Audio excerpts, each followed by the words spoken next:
Kick that horse, Lee. This show, The Church of What's Happening Now, is presented by On It.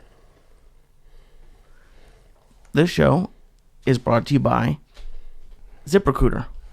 ZipRecruiter allows you to post your job on all of the top to 200 of the plus job sites, including social media. Go to ZipRecruiter.com/church right now to post your jobs for free. ZipRecruiter.com/church. This show is also brought to you by MeUndies. Go to MeUndies.com/Joey right now to get 20% off of your first order. Plus, shipping is always free in the U.S. and Canada. That's MeUndies.com/Joey. This show is also brought to you by Helix Sleep. Helix Sleep is where you can buy mattresses online, customized for you for hundreds of dollars instead of thousands. Go to HelixSleep.com/Joey and get $50 off of your order. That's HelixSleep.com/Joey.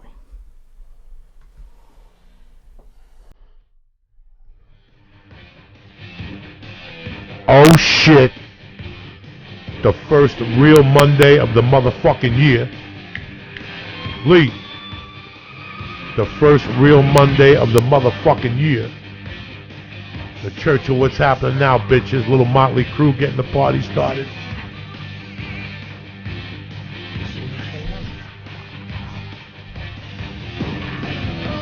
Oh shit.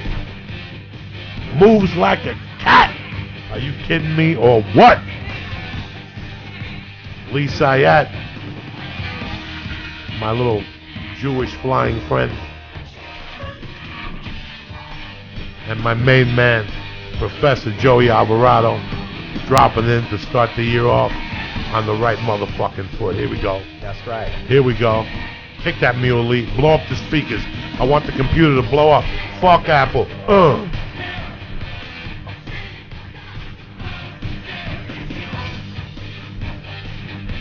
Are you fucking kidding me or what? You're here. You made it. Another beautiful fucking weekend. It arrived. It went. And that's it. The bullshit's done. The Armenian Christmas is over. The Cuban Christmas is over on the 7th. And any fucking other three kings that are going to show up showed up yesterday, all right? So that's it. It's over. Put the tree away. Stop talking about the shit you got for Christmas. 2017's here, looking you straight in the eye. And what do you want to do? You want to dick around again another fucking year? Fuck that shit. They ain't going to fuck around this year. Trump's going to take over and tighten the seatbelt, bitches. If you ain't stealing, you better start. That's all I'm telling you. If you didn't get that gun yet, you better fucking get it. You better get BBs, a scope, the whole fucking thing. Because you know what Trump's going to do? He's going to move immigrants into your house. Fuck Airbnb. They got all your Airbnb addresses. They're going to start moving immigrants to your house and give you $60 a day. See how much you like your Airbnb, cock. What's up, Lee? I'm doing real good, man. That was fun today. Yeah, my Thank daughter's so fourth much. birthday party. You know, we got some kids from school. We got some kids we know. My wife is a Gentile, so she believes the weatherman. The weatherman can suck your dick. Listen, when you wake up in the morning, that's the weather. I don't believe nothing. If they tell you 6 inches, it's 2 inches. If they tell you a big storm and the levee's going to break, don't believe nothing. They said there was going to be two storms, Johnny, whatever, on NBC. You're going to be another storm and the other storm. When they picked us up at the Calusa Casino Friday, the guy goes, listen, I don't even know if you guys are getting out tomorrow. Because this road is going to fucking be flooded. The next day, we were fucking nothing. Nothing happened. Yeah. The plane, they didn't serve us cocktails or soda because you can't predict Mother Nature, man. But listen, don't believe shit till it's shit. Exactly. They said Sunday it was going to be dead and Saturday. How nice was it today? It was beautiful. I was wearing shorts. Fucking beautiful. Beautiful sandals. Day to be alive. It was beautiful. It was my daughter's 4th birthday. It was tough in the morning. Once I got her there, it was easy. The pain went away. I couldn't believe she was fucking turning 4. Wow. And, damn, Joey. my wife was very happy. My wife made cupcakes and fucking dressed up the tables with Felicia Michaels. They went there at 10 in the morning. And me and my daughter watched the end of Rambo, First Blood. Yeah. And we watched fucking the beginning of Rocky together. She was watching. Which Rocky? Rocky 1, the Bible. The Bible. There's only one story better than Rocky 1. My cousin's in that Rocky movie. The first one? Yeah, Eddie Animal Lopez. He was like from Big Hazard in Highland Park. He fought Spinks for the heavyweight belt. His name is Eddie the Animal Lopez. What part did he play? He's the part where Rocky went back and he was cleaning up the gym. Yeah. and then he was picking up that spit bucket, and that guy was talking shit to him in the ring. That's my cousin Eddie the Okay. Animal. Yeah. All right.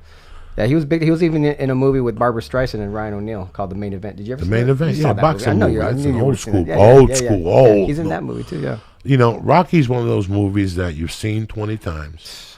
more than 20 times. TNT is on, the game's a blowout, and you're scrolling, and you get to it. And anytime you get to Rocky, it's just a great part.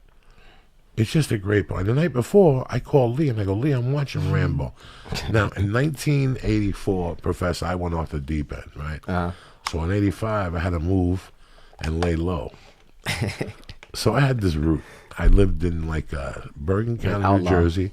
I would take a bus to Fort Lee, and I was so poor, I had money for the essentials. I was so poor that I'd save the $4 and I'd walk over the George Washington Bridge. I'd walk over and I'd get Cuban food by the hospital, and then I'd walk 2 blocks to get a nickel bag of weed. I'd roll a joint and I'd smoke it on the walk. Nobody said dick to you. Without a license, with a license. That was Harlem, Jack. I'd walk smoking the joint, and I'd go into a movie theater because I'd kill time till 5 o'clock. And I saw, there was 2 movie theaters. There was one on 100, this had to be 181, 178. If anybody knows, tweet me tomorrow when you listen. This movie theater was on the corner of Broadway and 100, right there in Washington Heights. But there was one that was down the block. That one was a 2 for $2 type, where the floors were sticky. Every once in a while they did porno once a month, and people would jerk off and shit. But it was next to a Carvel, so I'd get ice cream and go in there. And I'd seen like Office and the Gentleman. And, that's a great movie. Yeah, and American Gigolo. I saw Stephen Bauer double feature there. I saw Scarface. The other one was like a double Richard Gere. Yeah, it was. Right? That's what they do. They show like Dirty Harry, Yeah. and that one for Awesome. $2. But up the corner, they showed the movies that came out, the ones that you wanted to see that came out Friday. Now, Professor, I don't know if you still remember when Rambo 2 came out. Rambo: First Blood. Rambo 2 is when he went to Vietnam, of course. Or something. Right, that's the one where they electrocute him. Yeah, and the yeah, guy's yeah. talking shitty Russian, and he's the same guy that's in Beverly Hills Cop. Yeah. Right, and now he's a Russian and shit. Do you comprehend? Abort the mission, all that shit. Let me tell you something. So, I hadn't seen Rambo, the first one, and it's on, and I got a few hours to kill till 5 o'clock. But when I walk in, I realize, holy shit, this is a black movie theater. Oh, wow. So I sit down. You know me. I don't give a fuck. What's happening, brother? You know me. Salam alaikum. I sit down. I watch the fucking movie. Let me tell you something. All black people have a white quirk. Like I had a friend that was a Crip, but he was an Adam Sandler fan. And then I had another friend that was straight up gangster, Afro, Black Power. But don't you be talking no shit about who did he like? Who the fuck did he like? The Beatles. Oh, wow. The Beatles. Blacker than black, soul music, soul power, honkies. But man, the motherfucking Beatles are the shit. Do you think I'm a lot of black people's white guilty pleasure? You- Like that? yeah, that's what why I am. 'Cause when fucking You have a lot of black Rambo, fans? I guess so. I've seen black people go crazy in movie theaters because I lived in New York City, so I would catch black movies. I loved it. But I never saw black people go as crazy as when Rambo, They like Rambo? or First Blood Part 2, when he's in the mud Uh-huh. and he opens up his eyes and Yeah. he comes out with the knife and he stabs the white dude. Black people went bananas. But where black people lost their mind was when he takes the arrow with the grenade on Yeah, it, yeah. and he loads it up against the Vietnamese dude, and the dude is shooting at him, and he ain't flinching. He's got a grenade, and he fucking launches it. When that grenade hit that Chinese dude and blew him up, Chinese Vietnamese. people nearly had a fucking heart attack in the movie theater. I loved it. I turned around. It was fucking beautiful. Oh, man. I used to Black love that people movie. love John Rambo. And it made me, watching that movie, it made me realize something. Fucking at that time, Sylvester Stallone was a huge star. Oh, my God. Are you kidding me, Jesus dude? fucking Christ. He was... He was huge when Rambo 2 came out Oh, in my 85. God, that was June of 85. That motherfucker packed movie theaters across the fucking world, Jack. Yeah, he did. And all his movies were themed American. Like even Rocky. I was watching the Rocky. I watched Rocky Today. He takes the girl home and they make out and they fall on the floor. By the way, the best line in any American-made movie in the last 40 years. When he goes, Rock, I hear she's retarded. He goes, she ain't retarded, she's just a little shy.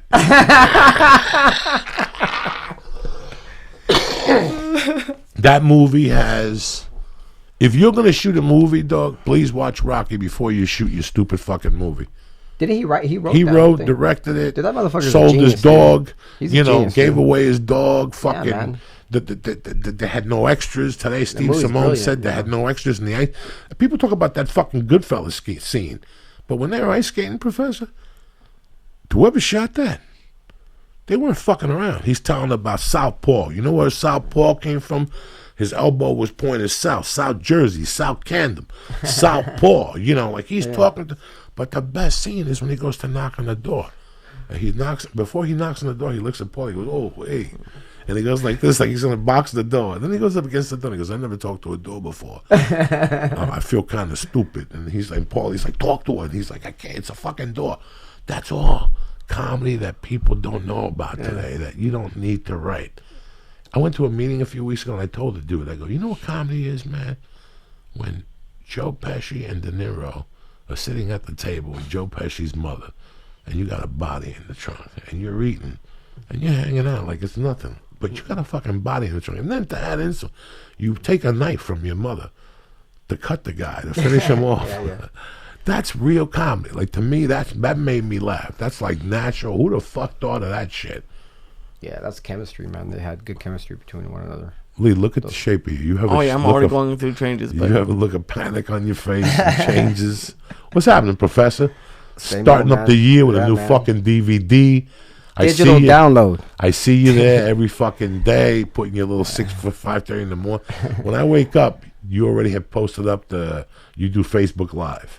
And you get people watching you, and it's pretty fucking interesting. When I came from Cuba, all I remember as a child that 9 o'clock on ABC or one of those channels, you have to look it up, what's his name came on every morning. And in those days, 50% of people ran with that motherfucker. Who's the dude? Richard Simmons? No, the dude before That's what him. I was thinking too. The dude who invented Richard Simmons. Who? Dude before Richard Simmons. He just died. The Jack Vega LaLanne. maker. Jack LaLanne. When I was a kid, Jack LaLanne was on fire. He was the fucking man, dude. He was the fucking man. He was like way ahead of his time. The news, and 9 o'clock, it's Jack LaLanne, and he fucking did exercises with you, and then he made a protein shake with you. He had a gym out here too, didn't he? He had gyms all over the country. But he didn't hang out in there. It's not like Jack LaLanne. I didn't know he had a chain of them. Yeah, they were all over the country. My mom said she used to work out the one over here somewhere. I don't know where. Back in the day. So right now with new technology, a person like yourself could get a GoPro, put it in front of fucking Alberto's thing, Totally, and man. at 5:30 in the morning, if you're broke, And that's what half the people that are selling digital downloads, that's what they do. You could just use your cell phone nowadays, But like, actually, I have like in Burbank, we have a lot of people that work in the industry, and one of my students, Michael, he's a camera operator. So that guy brought in like all my shit is like legit, like with the same stuff he uses on the set on Disney movies and everything. He brought in there. He brought the lavalier. He had his camera on his shoulder. He had the other camera. I mean, it was legit. So it's not something that I just whipped up on my iPhone. Galaxy Note. I was actually considering it until you offered. I was like, man, like, how am I going to film this next project? Because it's not cheap hiring a professional cameraman, or camera operator. That's what they call them.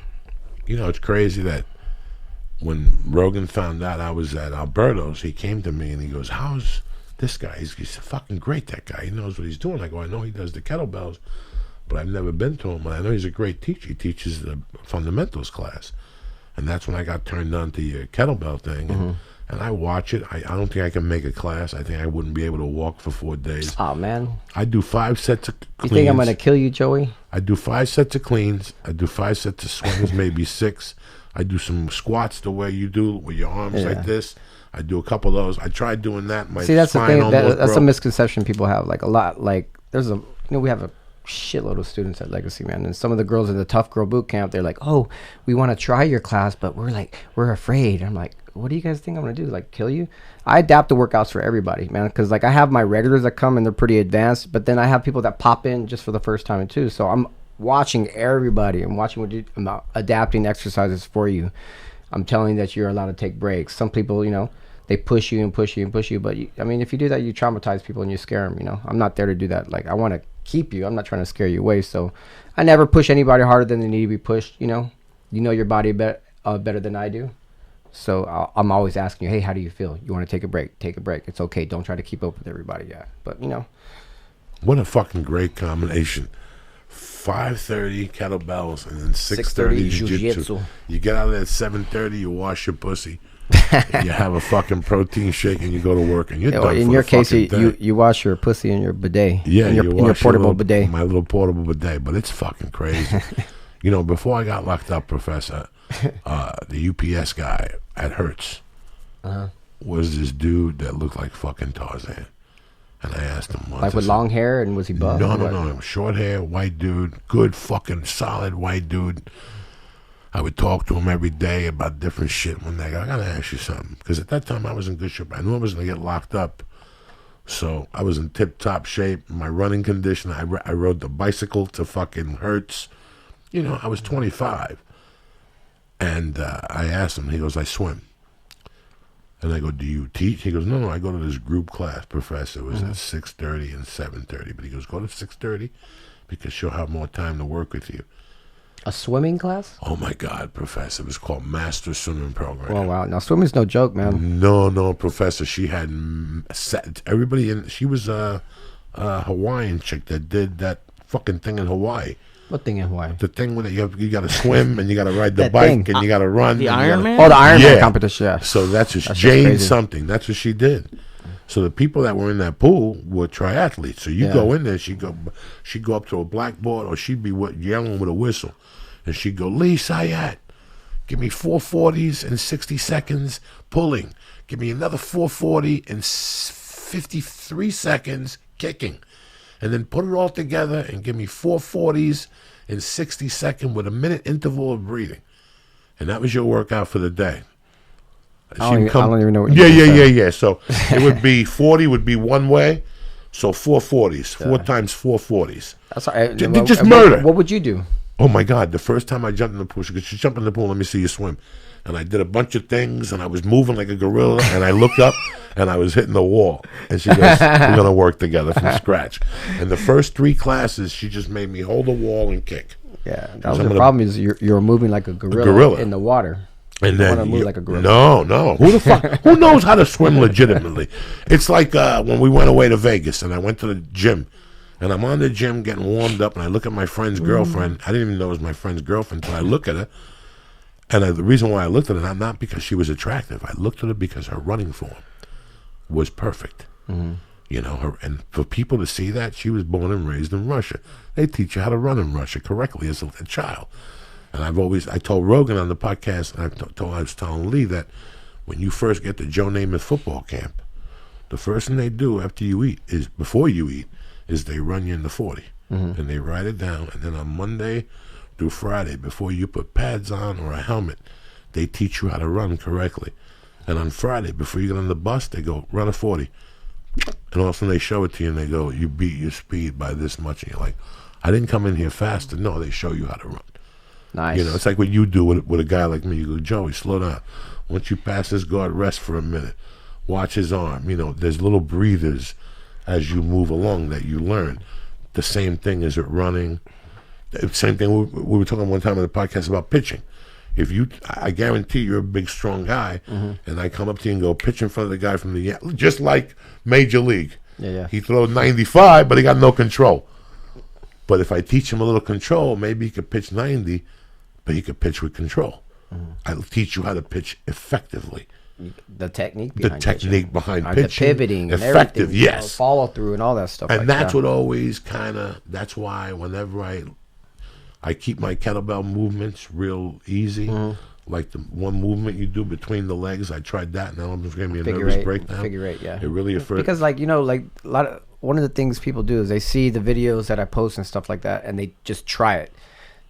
Those videos aren't really meant to be instruction. I'm just showing you guys like what I do over there. But like the instructionals, that's different. You need to go to the gym and learn how to do it and how I they don't see how I work up to those exercises. You know what I mean? Because I do nothing but body weight first, and I'm doing a lot of times we're doing the body weight movement before we even apply it to a kettlebell. You know what I mean? That way you practice the mechanics first and warm your body up first before you even touch a kettlebell. Because like I don't touch a kettlebell until I'm thoroughly warm. There's a lot of ego involved with weightlifting. Like just Kettlebell lifting. even with myself, just because I don't want, like, I'm like, oh, I don't want to do a 16. I want to do a 20 kilogram, but I also don't want to throw my back out. No, you don't, man. So like it's hard. It's a hard balance to increase your weight because you don't want to get personally stagnant. But yeah, I don't care how much weight you can lift. It doesn't mean that you're strong. Like people that do a real heavy one Turkish get up. Right. And I'm like, who cares? Like try doing an alternating Turkish get up for 2 minutes straight.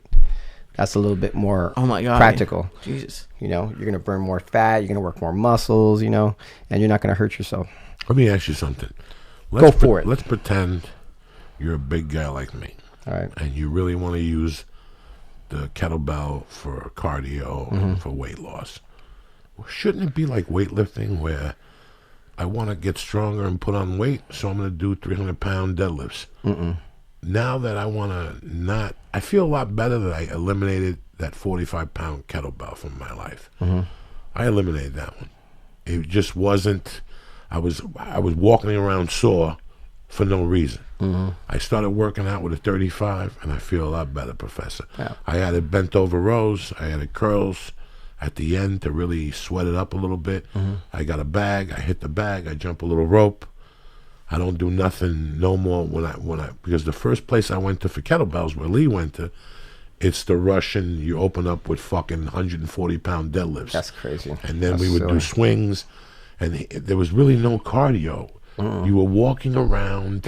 See, like the way I do it is you're going to work your whole body in that 1 hour workout. You're going to work all your muscles, all your major muscle groups. You're going to do your pushing, your pulling, your squatting, your hinging, everything. So when you're hitting all your muscles at once, your heart rate shoots up and you start burning fat a lot faster, as opposed to like lifting like a bodybuilder does. A bodybuilder is going to do they always do like split workouts where they'll do like chest and back one day.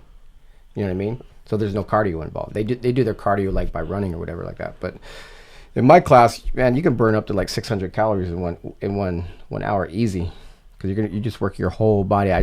I use like different protocols, and I have something I call anaerobic pyramid conditioning. Anaerobic is just, it's like doing a sprint as opposed to going for a jog. You know what I mean? That's how I structure my workouts, just like fighting, like jiu-jitsu, right?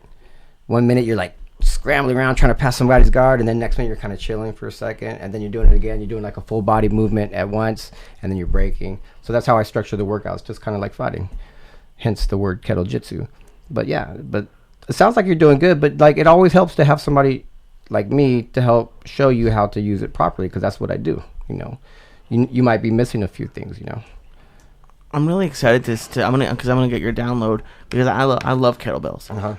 But I've noticed a huge difference, and I told Joey even before my place closed, he was like, why don't you just, because it wasn't inexpensive, he's like, why don't you just get some and just do it? I'm like, there's a difference for me with having someone tell me what to do, like going to a class or even watching something like this, versus having me being self-motivated doing the workout. You work out as a person, but you're also a teacher. How do you deal with that? Man, like that is my motivation, teaching. I love teaching. So like the fact that somebody will come spend an hour with me during that day, I take it very seriously, and that's what keeps me motivated to keep continuously growing as a kettlebell trainer and a jiu-jitsu trainer. I strive to be. That's all I really do. That's all I obsess about is jiu-jitsu and kettlebells. It's pretty sad, and hanging out with my dog. But that keeps me motivated, and just the fact that I really love kettlebell training, man. I mean, once I found that, I was like, that was it. I didn't need any other workout tools. You got people swinging clubs and those mace bells and stuff like that. That's all. No good, lifting weights for you. No, I don't lift bench weights. presses. Nothing. I do body weight and kettlebell. I don't do pull-ups. I only do rowing for my back and stuff like that, because the way I look at it is, I don't do anything that resembles pulling up from this angle. I don't do any. If I was a rock climber or something, maybe I would do pull-ups, but if you notice in jiu-jitsu, we're always pulling from here. We're not pulling like this. Plus it's kind of hard to incorporate chin-ups and stuff into like big group classes, and I'm teaching like 15-20 people at a time. So like for me, kettlebell is like, I don't know if you know who Steve Maxwell is. Steve Maxwell has been on Joe Rogan's podcast a few times. He has this saying that with kettlebells you get the most bang for your buck. Like your gym is right there. Your body is your gym, and that kettlebell is plenty. And it does me good, man. I've used it at like a world class level. And all the tournaments that I compete in, I do pretty good. and people doing CrossFit, and it works for me. I love it. I never get tired of it, and I'm constantly like evolving and creating more routines and different movements and stuff like that. I learn from everybody. I learn from my students all the time. The only question I have, because only one question. Only one question. You would think, it would work arms, and it works like your hips, and I know because you can feel it in your legs, but that would be my only argument, I guess, against only doing kettlebells versus other weights, because other weights you can maybe do leg workouts, but do kettlebells specifically, like how do they work leg muscles? How do they work? Because I know they do, because I feel them in mostly my like thighs. Not so much I never really got so much my calves. Are they good in calves? You could use a kettlebell to do anything. Like, I mean, if you wanted to work your calves, you could just grab a kettlebell right here and just do calf raises. You know what I mean? Oh, okay. And anything you do with a kettlebell, anything you do with barbell or dumbbells, you can do with a kettlebell. In most cases, you could even do it better because they just fit with your body a lot easier. You can rack them, and you can do it one-hand rack kettlebell. You could do double grasp. You could do a goblet position. It's just, they're just so versatile, man. But like, any way you work your legs with barbells or dumbbells, you can do the same thing with kettlebells. You can do lunge. You can hold a kettlebell here and do lunges. You could do lateral lunges. You could do squats. You could do split squats. You could do all kinds of stuff, man. And a lot of that stuff is in that KB Strength program too. So I'll just send me your email and I'll send you the download link, man. Oh, you'll dig it. Thank you. I'm very impressed with the kettlebell. I know, I love the workout. Like I said, if I'm the only reason. How easy is it for you just to have one at home, just work out at home like that? I have a 25, 35, try doing that with a barbell. I got a punching bag. There I you got go. gloves. I got a your home jump gym rope. right there. And if I can't do what I got to do, I just sit back there. Today I went back there at 4:30 and I walked out of there at 10 to 6. I drank a little protein after the drink. I washed my little monkey. I came out. I had a little pasta, a little salad. I came here. That's it. I had an edible. And that's it. I don't like... I was doing this big time. How I lost... When I first walked into Macafoli, I was 418 pounds. Wow. I had to put on 2 pairs of shorts because I'd always pee myself while I was breathing. And he was just hitting mitts with me. That's it. And he goes, listen, you keep coming in here and I can take all this money from you. $40 an hour he was charging me. That wasn't a lot of money. He was great. He was from Boston. He goes, I just want you to join the gym and come in here every day and hit the bag for a half hour. I just want you to stand in front of the gym. Don't leave here till there's a puddle under you. I thought it was the simplest thing I ever heard. The first time I went there, I tapped out at like 11 minutes. I was like, I can't do this. And he just wanted you to stay stationary and just hit the bag, but do it like in a mild horse stance and not to let your legs become, how would he say it? Don't let your legs go into the mud. I don't want your feet in one place. Pick them up from time to time. Kind of like pivot a little bit. And he'd go do 5 minutes, 10 minutes, 5 minutes, 10 minutes. That's how I lost the weight in the beginning. I didn't want to lose. I didn't want to lift weights. He goes, I don't want you lifting weights. That's good. Hit the bag and do the bicycle. That was smart because he was just telling you to do like low impact stuff that's not going to hurt you, because like at 400 pounds, there's not too many things you can do. You I would go at night so nobody would see me. Around and doing deck squats and Turkish get-ups and shit at that weight. But like, that's smart. He had you doing some like cardio and stuff. That's why a lot of people like they clown like Zumba and shit like that. But that shit gets people off the couch, man, because it doesn't look scary to them, but it gets them moving and it gets them sweating and gets them motivated. And then eventually, like, they might lose a little bit of weight, but then they graduate to something a little bit harder. Well, like what happened over here, Zumba over here in North, when I first moved to North Hollywood. When you used to do Zumba? No, I used to go to YMCA, and they used to do Zumba. So me and my wife, before we had the baby, and I was traveling, I was shooting movies or whatever and doing stand-up at night, me and my wife had a deal. On Tuesday nights, we go to yoga together, and then we go eat dinner, and then we go and watch Sons of Anarchy. That was our deal every week. Tuesday nights, fuck money, fuck stupid comedy shows. It was just me and her. So we used to do the yoga and then go into the gym for a half hour. And when we'd walk out, Professor Alvarado, there would be 50 women on the line waiting to go into yoga. 8 o'clock at night. All of them chubbier than fuck. And every Tuesday I saw the classes growing and growing and growing. They had to take 2 rooms. Then they had to go outside for a while. And then I could see that it fell apart because one of the chicks, her boyfriend, and I'm not even lying to you, her boyfriend had a taco truck. So he would park out there in front of Zumba after Zumba, and those 60 big little chubby Mexican women would go out there and fuck those tacos up and shit. So that was the end. And I'm not kidding you. I wish I was making up a joke. Hey, I don't know. More power to them. I don't know what Zumba's hard. I did one Zumba class and I was dying. You know where they used to do Zumba at? Where? Target. On Victory, when you park the car in that fucking soccer field in there, Yeah. Oh. 80, 100 women. You would hear a one up to the top, and they'd be playing salsa music, and they'd all be dancing. Yeah. You're absolutely right, Professor. I never looked at it that way. Yeah. Just to get somebody off the couch, just Gets to go to people off the Zumba. couch, man. I And know it's a lot- I know. music, and they mingle, and they eat cheese Yeah, and they're crackers. moving. I remember I tried Zumba a few times. The first time I did it, I was like my hips and core because they're making you like do all this, shaking your ass and twerking and stuff like Let me that. see you do that. You gotta get your job. I'm not good at twerking. Maybe you'll get your little job, Professor. You can dance for the boys and shit. You know what I'm saying? Like that dude in what was that? Summer of Sam.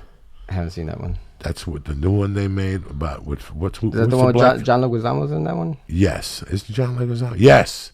Well, John Leguizamo's buddy. Who I later, just saw a cool ass movie with him. It's called Hollow Point. Have you seen that? it new?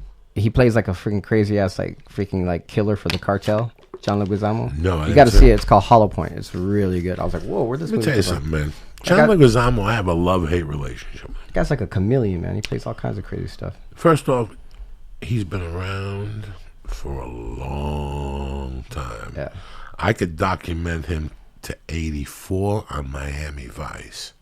He played Wow. Calderon's son on Miami Vice, and they blew him up. Tremendous episode.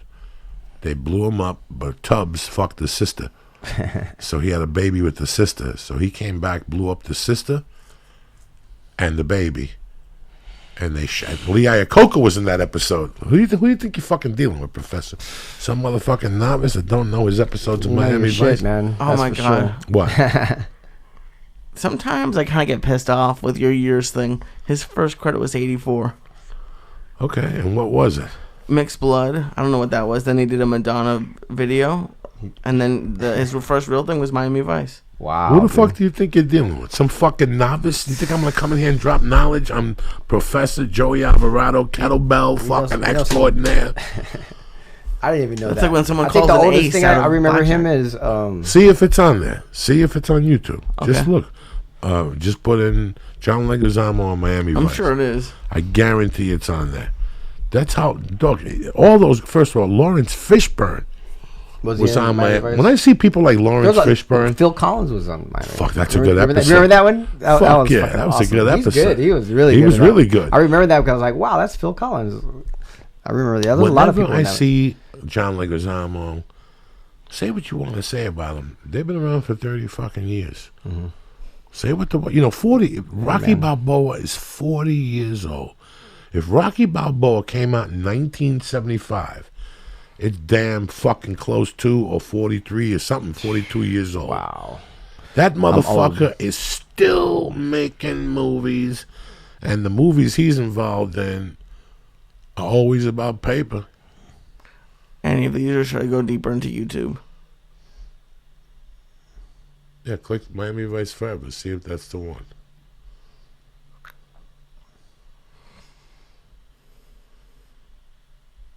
No, that's some fucking fuck all that Behind the shit. scenes shit. Yeah, Don that was Johnson. people that were into. You gotta look at, but he does talk about it. It was pretty interesting. They go. Hey, it goes way too far back for YouTube. That's what it is. I remember him as Benny Blanco from the Bronx. Listen, man, he was. Hey, look who's it? That's Zappa guy. Yeah, Frank Zappa's on Miami Frank Zappa Vice. was on Miami Vice too. Fuck yeah. Zappa guy. There it is, right there. Calderon's Return, Miami Vice. Calderon's Return, right there. He was Calderon. Yeah. He played Calderon.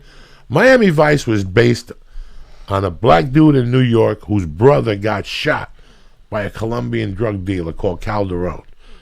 They couldn't figure out who he was, but they figured out he was in Miami. So the black guy went to Miami to hunt him down. Mm-hmm. The problem was Don Johnson had a partner. The partner's name was Jimmy Smits, and he got blown up in the fucking trailer. Jimmy Smith was in that shit too. Pilot episode. Damn. Jimmy Smits was in the fucking pilot episode. He gets blown up. Crockett comes into the picture. They're temporary partners. But then Calderon sends a hit guy from fucking Miami in episode 3 or 4 or 5, and he kills the original. He has a hit list. He kills the original chief, who was the Puerto Rican in Sanford and Son. I don't want Hector in my house. I don't want no Puerto Ricans in my house. He was the original captain. Once they shot him, bam, the Mexican moved in with the bad skin. Jimmy Olmos, whatever his name is. That's crazy, man. That was crazy in the beginning. That's how, now think about that. Fucking Jimmy Smits. Again, 1984, pilot for fucking Miami Vice. You see him now on what? Sons of Anarchy, still rocking shows. Still, 2 years ago, before that, he was on Dexter. And he comes out in the Star Wars movies, too. Yeah, it's fucking crazy. I didn't know he went back that far. Cause you have to respect these guys. They've been around for 30 fucking years. You remember what show? I'm going to test your trivia now. Yeah, you ready? Yeah. What show made Jimmy Smits famous? It was a TV show. The Law Show or something exactly. Like that. Who the fuck LA Law. Who the fuck you didn't know the name. You got to fucking think about he's getting syndication money from 3 or 4 TV shows. Mm-hmm. NYPD Blue, he was on for God knows how long. You got to fucking write in LA Law. He was on some other fucking law show. 2 years of fucking Anarchy. 2 years of Dexter. That guy's banking. Yeah, that guy's banking. He's 60-something now. You got to respect those guys. Let me tell you something. I saw John Leguizamo on Miami Vice. I didn't know what the fuck he was. And all of a sudden, comedy came into my life. And somebody said, you don't know who John Leguizamo is? And I went to a fucking store and I rented this tape. And I go, that's Calderon. And they're like, what are you talking about? Well, that's Calderon on Miami Vice. And they're like, no, whatever. He does this one-man show. And I watched the one-man show and I got pissed off. He called it like Spicorama, or the other one he called.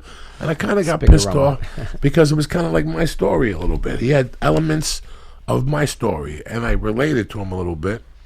And then I got into comedy, and I don't know nothing from nothing. I was feeling bad about my life. I'm like, what am I going to do? I'm going to end up just being a drug dealer. I can't go back to Boulder. I don't have anything. And I couldn't figure out. I was going to this open mic. And I tell this story fucking to young kids. I kept going to this open mic where it was hell, Professor. It was like that scene in Rocky when he fights for $17. Like you went in there and no matter how you did, you still left fucking like, what was that? What's going on in my life? And I went in there one night because it went from 11 to 4 in the morning, the open mic. There'd just be drunks in there. People smoking cigarettes and fucking fat chicks that were hookers giving hand jobs in the corner. Fucking shit. Disgusting. But they ran this open mic and there'd be 30 comics there. Yeah, old triple in. And I went in there one night, dog, and they go, no, there's no comedy tonight. Leguizamo's on stage. And that's when I got it. I go, it doesn't really matter. You have to be in these places to get good. Yeah. That's the fucking moral of the story, Yeah, man. And then I kind of liked him. Then he got a show on Fox. When Fox first started, it was like America's Most Wanted and the show with fucking the chick from Sons of Anarchy and the shoe store and all that stuff, Lust and Marriage, Married with Children. But you do remember there was a little show on for a few years with John Leguizamo. Not for a few years, for 6 episodes called, hit it, John Leguizamo comedy show on Fox. House of Buggin', okay? And House of Buggin' did like 4 or 5. He's on Google. He's like, hey Joey, what is?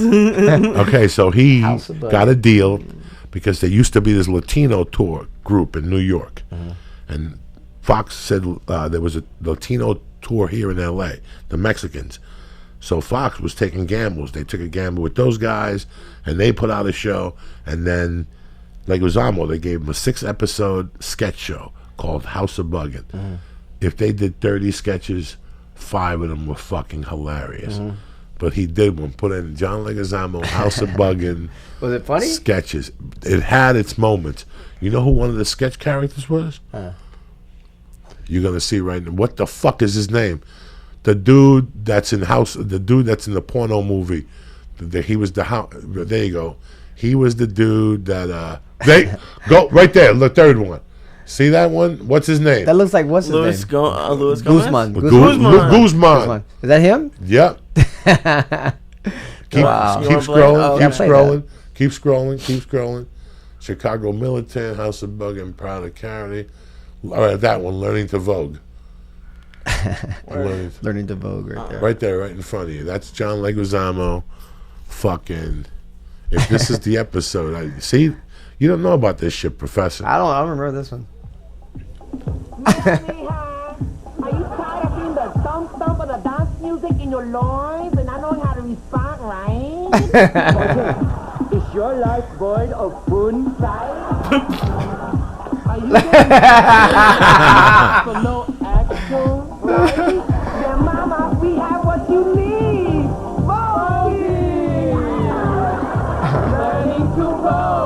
This is John Leguizamo, 6 episodes on Sunday nights on Fox. Yes, we're going to teach you some more intricate vogue, such as the high and seek and higher and higher. Don't want to again. La Sucia.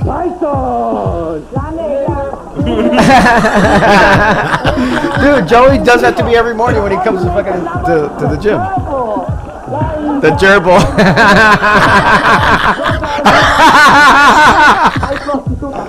The gerbil. And you also learn the achy breaky line vogue.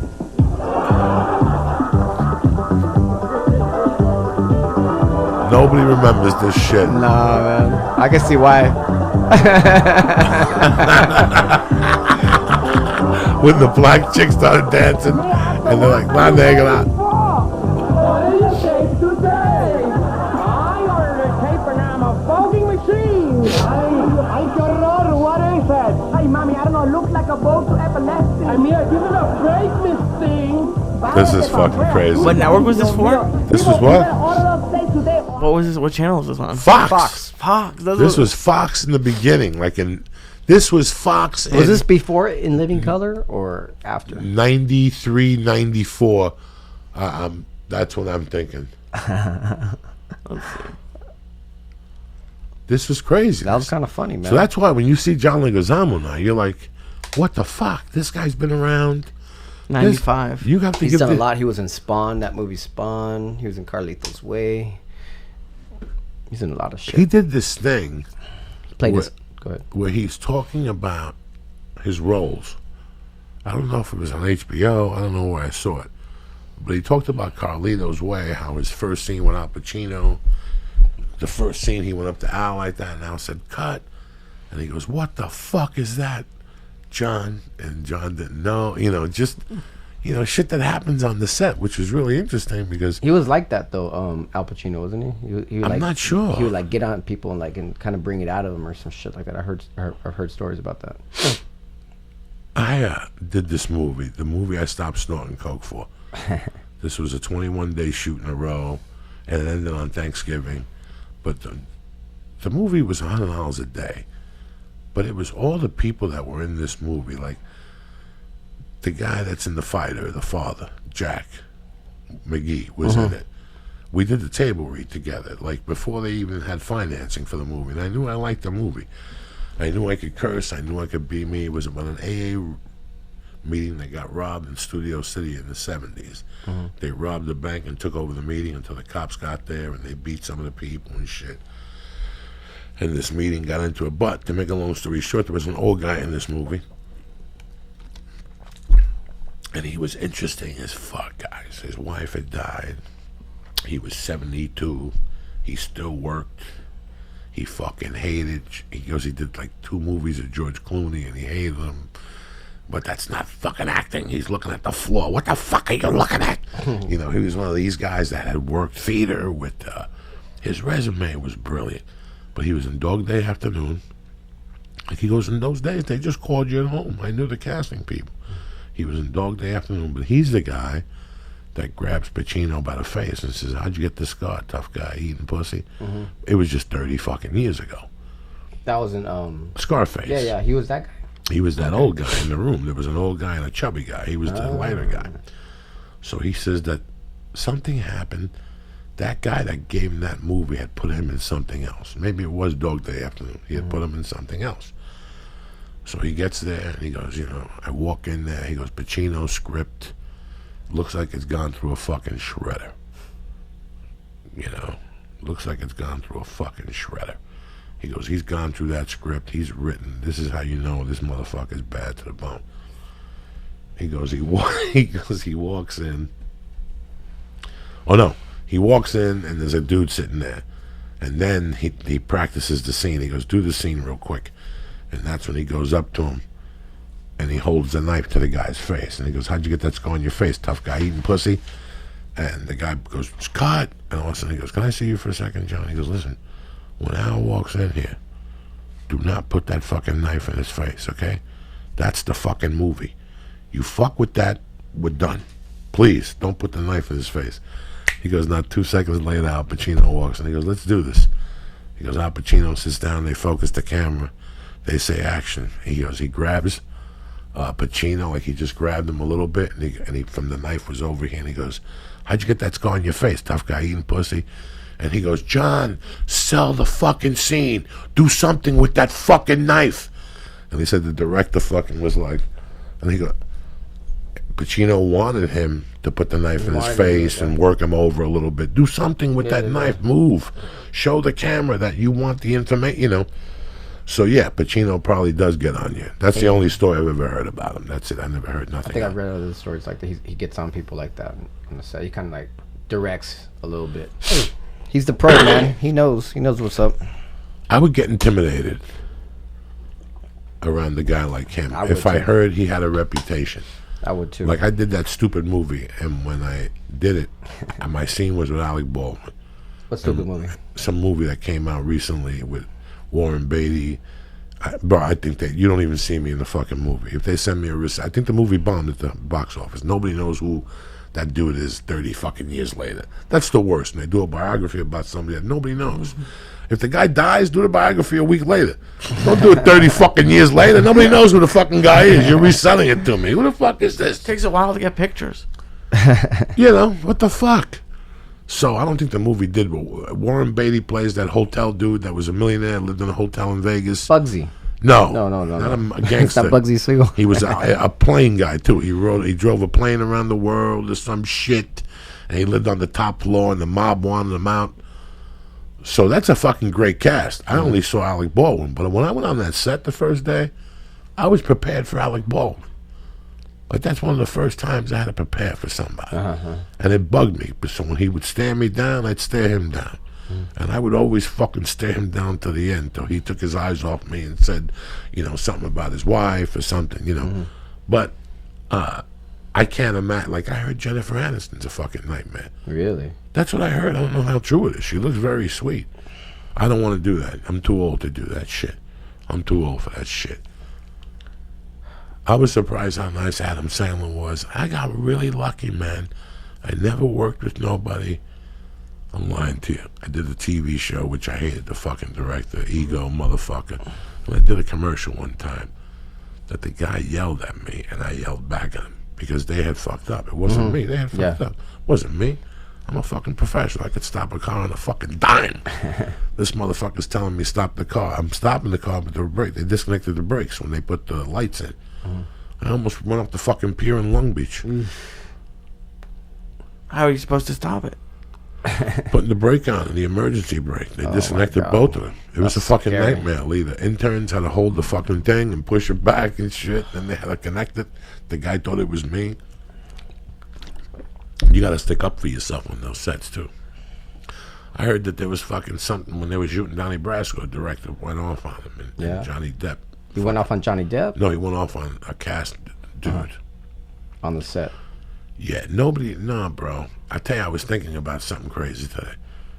Me and Lee were talking about when people do multiple things. And how you get greedy sometimes and you fuck up, you know, and because it's the law of diminishing returns.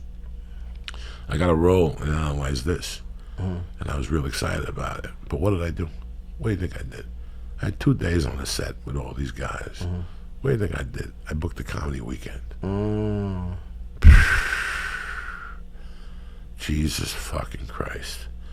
I get there and they go, no, you're going to shoot Wednesday and Thursday. Wednesday, maybe all day. Thursday, just a morning shot at a barbecue. You're out of there by 12. I said, perfect. Wednesday night's the only night I'll stress out. Maybe not. They said it's a full day. If I go on at 6, maybe I'll be out of there by 6. I fucking get on this set. First fucking 8 hours, I'm ripping this thing apart. But it's a De Niro movie, bro. He shoots from every angle. They got tons of money.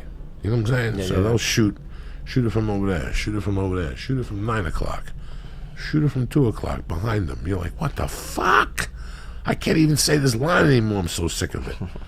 And then we had to turn the cameras around. And do you know, all I had to say was one line for 2 hours. I couldn't say the fucking line, guys. Because all I kept thinking What was the line? Don't put me through this. I couldn't say the line that night, and I was studying it. Can you imagine 12 years later? I don't know what the fucking line was. I barely got to the fucking show. You'd be surprised some of these actors can do that. Like, What's they that? can recite lines. Do you know who Michael Dudikoff is, the American Ninja? No. You know who American Ninja is? You never seen that movie, The American Ninja? No. He was this white guy, Michael Dudikoff. He was like Higgins' best friend, man. He used to hang out with Higgins all the time, and Higgins used to bring him to the Machado Academy back in the day. But I remember him from a movie with Tom Hanks called Bachelor Party. Me too. Don't tell me you've seen it. Remember his friend, the white guy with the blonde hair, and when they go pick him up, he's a waiter, and then the lady is like, oh, what's on the menu? He's like, oh, this one has cheese, but the cheese gives me mucus and all that stuff like that. You don't remember that? I gotta see it. Anyway, he acted that whole scene out for me one day, and it was so funny because like it was such an old movie that he remembered those lines like from 20 years later, like perfect. It was hilarious. So I thought you would. If I'm in a hotel room by myself and The Longest Yard comes on, or I turn the TV, like I'm watching Comedy Central when I leave, and about 3 months ago I came back and The Longest Yard was on. I was in the bathroom. The lines came back to me. But I don't remember that. After that, shit. you're done. Spider-Man, I kind of remember. What Spider-Man were you in? 2. You know, I kind of remember that. I don't remember a lot of that shit, especially the last 3-4 years. Or a lot of that shit's gone away. Just the outstanding shit I remember. That's crazy. But you remember the important shit, man, because you have like 10,000 stories, man. You have a story about everything. Doug, it's crazy, isn't it? It's fucking crazy, Doug. Is it easier to act now that you lost weight? Is it like, because acting it can be taxing if you're up for those 12-hour days. Doug, the toughest thing I did was weighing 350 pounds in New Mexico for The Longest Yard. First off, the first day I got there, like, we got to talk to you. I need to do oxygen therapy. What is that? That's when a little fucking assistant at the university follows you around with an oxygen tank. And you basically have a hose in your mouth. For you, you had to walk around like the first 3 days. Why? And everybody else is running sprints, and I just walked. Mm-hmm. They just said, "Come down and walk, get acclimated, because it's high." Plus, that altitude at that and time, listen, at that time, I hadn't done anything. In 1995, I hadn't exercised in probably 5 years. And I lived across the street from the YMCA. That's why I ballooned all that weight. Mm-hmm. There was an American Jiu-Jitsu Academy on the corner of Highland and Sunset. I went there for about 2 months. I thought I would die every time he had me doing rolls. He was a Russian dude. He was really a Russian gangster. Mm-hmm. He closed that school and went to Glendale or something. But that was the last time I had exercise. After that, I said, fuck exercising. So when I got that movie, I remember having to bend over and trying to get into football position. It was a fucking nightmare. Like, when I got the movie, the first day I was happy, but I'm like, it's on now. I got to do something. I wasn't walking upstairs in those days. I had an elevator. I wasn't doing dick. Ugh. So the first day I went down there, I put the football suit on. I tried to run. And I'm like, oh shit. And they sat me down, I was pale and shit. They took my blood pressure, and they said, listen, just do oxygen therapy. Just walk around. So I would just go down there and walk around for an hour.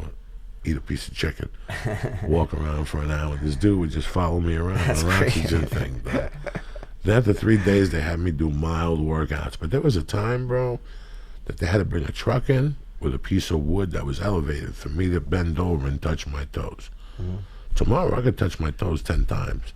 That's how big I was. I couldn't even touch my toes. They had to put like a 6-inch, a 4-inch by 4-inch block, the shit you use for gardening. They have to put one on top of the other one. That's 8 inches. Wow, man. That's awesome. I know they want you to get healthy, but they also have a movie to shoot. Was there anything in your contract saying like you couldn't lose weight? No. Nothing like that? I wasn't a principal like that. Okay. You know, it didn't really fucking matter. Listen, that's the one movie that they fed you. They didn't want it. They wanted no misunderstandings with the wrestlers and the football players. You know, you saw football players, but they were all body doubles. For all those shots, they were body doubles. You had to feed those 40 guys. Yeah. So you had to feed those 40 guys. Again, Professor Alvarado. You had to feed those 40 guys. I'm not like Dalip. Dalip would eat a dozen eggs, bro, with a loaf of toast. The guy that was 7 feet. The gigantic guy? Yeah, you know, what do you think he eats for breakfast to stay like that? You know, he would go to bed with 12 hard-boiled eggs. He would take a dozen eggs upstairs, hard-boiled, and he'd eat them all. Wow. All right, what do you think that guy eats? Just that guy. What do you think he eats? And then you had a football team. And these, you know, there was a food truck on there. When we were in New Mexico, it was basically a spoilage fest. They were blowing money like they were printing it because Paramount wasn't around. So they hired strippers from Albuquerque and brought them up. And they would walk around with trays. And all day, smoothies, cold cuts, salami, fucking Italian cold cuts, ham, cheese, provolone, protein bars, protein drinks, you name it. You know, everybody wanted their name on the movie. So every day you get a box of something. Every day, come on guys, gather around. We got a box from Nike. Here, take a shirt, take the Gatorade, this sports drink. Every day, everybody wanted their name in those credits. So every day they were trying something else on. You went home with something else. It was crazy. But there was never like a fucking low on food. No, like I mean, they feed you on those sets. That's what a lot of people like at the gym that work on sets and stuff. They're like, man, it's kind of hard to resist. It's hard. They're always giving. They feed you everywhere in this town. They're like Joey, they'll feed you when you go to meetings. They'll feed you at lowly office jobs. They have full spreads. Oh fuck yeah, dude! Because they don't want you to leave. Dude, if you ever go to Portos and you just see people in the morning with boxes of Portos that they're taking to their office. Yeah. And you see the same people every morning with boxes just taking them out. Because the TV show has to get out that night and they don't care. They'll order in hundreds of dollars worth of food rather than have you leave. Oh yeah, Portos delivers too. Crazy. No, it's a shame how much we were when I got to that set, let's figure something out. When I got to that set, I was probably 390. Shooting that movie, I put the last 20 on because it was just, I had a little rep. There was one rep per every 3 trailers. And as soon as I get there, I tell them to get me an egg sandwich with ham, you know. And not 20 minutes later, I go, listen, get me a pastrami sandwich. By 10 o'clock, I had a pastrami sandwich in me 5 days a week. You know what that does to you? Oh my God. By lunchtime, you already got a pastrami sandwich in you. And I'm not talking about like a fucking thin one. And then when my friends would come, I get pastrami sandwiches. When my friends would come to the set, I go, you hungry? I could eat. Let's get a pastrami sandwich. I get the guy over, make me 3 pastramis with mustard. What do you put on your pastrami? Is it just pastrami? Do you do it like the Jewish way? I'm a Langus type of motherfucker. Down on Alvarado Street, your namesake. Get off, make a right, and keep going till you see that. You see that park on the right-hand side? Park right there, cross the street. The fucking neighborhood is so deadly, they closed the fucking Langas at 4, and they have been closing. What neighborhood is that? Alvarado. Just the neighborhood is called Alvarado? There's a park down there. There's a park down there where I walked with an agent once. When I first signed with Aqua, there was a young kid, and I took him to breakfast there, and I go, let's take a walk. I thought there was ducks and shit like that. Next thing you know, Mexicans were coming up to me going, Social Security cards, birth certificates, passports. We got everything down here. You want a kilo? You want a machine gun? I mean, that was like, and you walk up, and it's like a regular Spanish neighborhood. It really is. That's why you can't believe this deli is there. You sit there and go. It's a Jewish deli? Yeah, Langers. What is it called? Langers. Langers? That's my favorite. They got Sounds the good. good bread, and they got the good pastrami. If I'm in a bind and I need a fix of pastrami, there's a place on Whitsett around the corner from my friend John Evans, Jewish guy Herman. I go in there. I get the fucking sandwich. I get the soup. He makes me nice spicy mustard, and I'm good to go, Jack. What kind of soup? The matzo ball soup? No, I get the split pea with the ham, and she makes it homemade. Are you kidding me or what? He's like fucking 80, and she's like 40, and she's got a tremendous ass. All three of you motherfuckers would give her a stabbing. You don't know how many times I eat there, and I double look at her like she's a good-looking woman. And I'm lying to you guys. She's got to be about 55, 60. But you look at her, and this woman's got ass for days. She goes to Vegas. They came to see me in Vegas. They were staying at the thing, and all of a sudden I look up one night, and there they are. And I hugged her and him, and they took off because he's a degenerate gambler. He loves all that shit. My pastrami man is a degenerate gambler. I hear the good places are shitty here, like the places that are supposed to be good. I don't mind Cantons. Yeah, I don't know about the Jewish places. The but one place I found ants on my pastrami with Ralphie May, and then me and Lee went to the one place one night, and I wasn't fond of it, and Lee was definitely not fond. Have you been to the Oinkster? That is the question. No, where's that? Oinkster. Have you heard of the Oinkster? No, There's sir, one in no. Hollywood. The first one is in Eagle Rock. It's owned by like a pretty famous Filipino chef. They make their own pastrami there. They smoke their own pork butts there, and they have like a pastrami Reuben. Oh my god, dude! It'll knock you on your ass, man. You got to go there with me one day. It's like one of my favorite places to eat in LA. The Oinkster. So It's awesome. They make their own ketchup. They make their own pickles. They make their own mayonnaise. They make Belgian-style fries. Look at Lee. He's going through I'm changes. telling you, man. No, I'm not going through changes. And now you're throwing a pastrami sandwich on. You know what I'm saying? I don't like homemade ketchup. No, look, you'll like this Lee, stuff, man. This stuff stop is legit. it. You'll dude. eat this shit, all right? This is legit. You'll eat what they tell you to eat. Well, you don't have to put any ketchup on your pastrami. You can just eat the pastrami sandwich like it is. I mean, they put like on the pastrami sandwich, they put like a little bit of slaw and caramelized onions on it as well too. It's bomb, man. Well, they have a couple different ones, but we got to go there one day. Trust me, you'll thank me. It's like my favorite place in the world to eat. The Oinkster. You've lost a lot of weight lately. You Yes. had to train for a tournament, and you just kept the weight down. Tournaments, yep. I had the Master Worlds in Vegas, and then I had the No Gear Worlds in San Francisco. And So that's the whole thing with my that KB strength and conditioning program. I have been working on it for a while, and I wanted to just put something a little bit more straightforward because everybody knows me as like the kettle-jitsu guy doing like a lot of jiu-jitsu and fighting moves. But I mean, I'm a lot more than that. I do like some straightforward stuff, more traditional style stuff. So this program is a little less specific for jiu-jitsu, but you know, like a little less like complicated movements, more basic movements with an emphasis on different kinds of snatches and stuff. But that's how I lost my weight, and it includes the 15 guidelines. So that's how I lost the weight. Now, 2 how months. long is the video, my friend? It's an 8-week program, man. So each 8-week workout is program. like an hour long. So you'll give me Monday, Tuesday, Wednesday, Thursday, Friday. All that comes out with workout charts. It comes with all that stuff, man. No shit. You're Yeah, that man. detailed. Man, it's for reals. You don't fuck around I with don't this fuck thing. around, man. So does it go from beginner level to Yep. more intense? So the Yep. first week is basically beginner level. For sure. You go through the body movements to get you For warmed sure, up. for sure. It starts with all like on any of my videos. I start you off with basics, and then it starts gradually getting more difficult as you progress. All of them. Till 'Cause- today, my favorite warm up still is the Turkish get up with no weight. Oh really? That's still, you do 5 on each side, you're fucking wrecked. You're good, man, because You're you work your whole fucking body. wrecked. You're Not too many fucking people do that. wrecked. Body weight Turkish get up. You're fucking wrecked. I could barely stop. The second part of it, the first part I enjoy doing. It's that second part. That's the real deal with nothing. Your arms twisting, my knees going out from under me.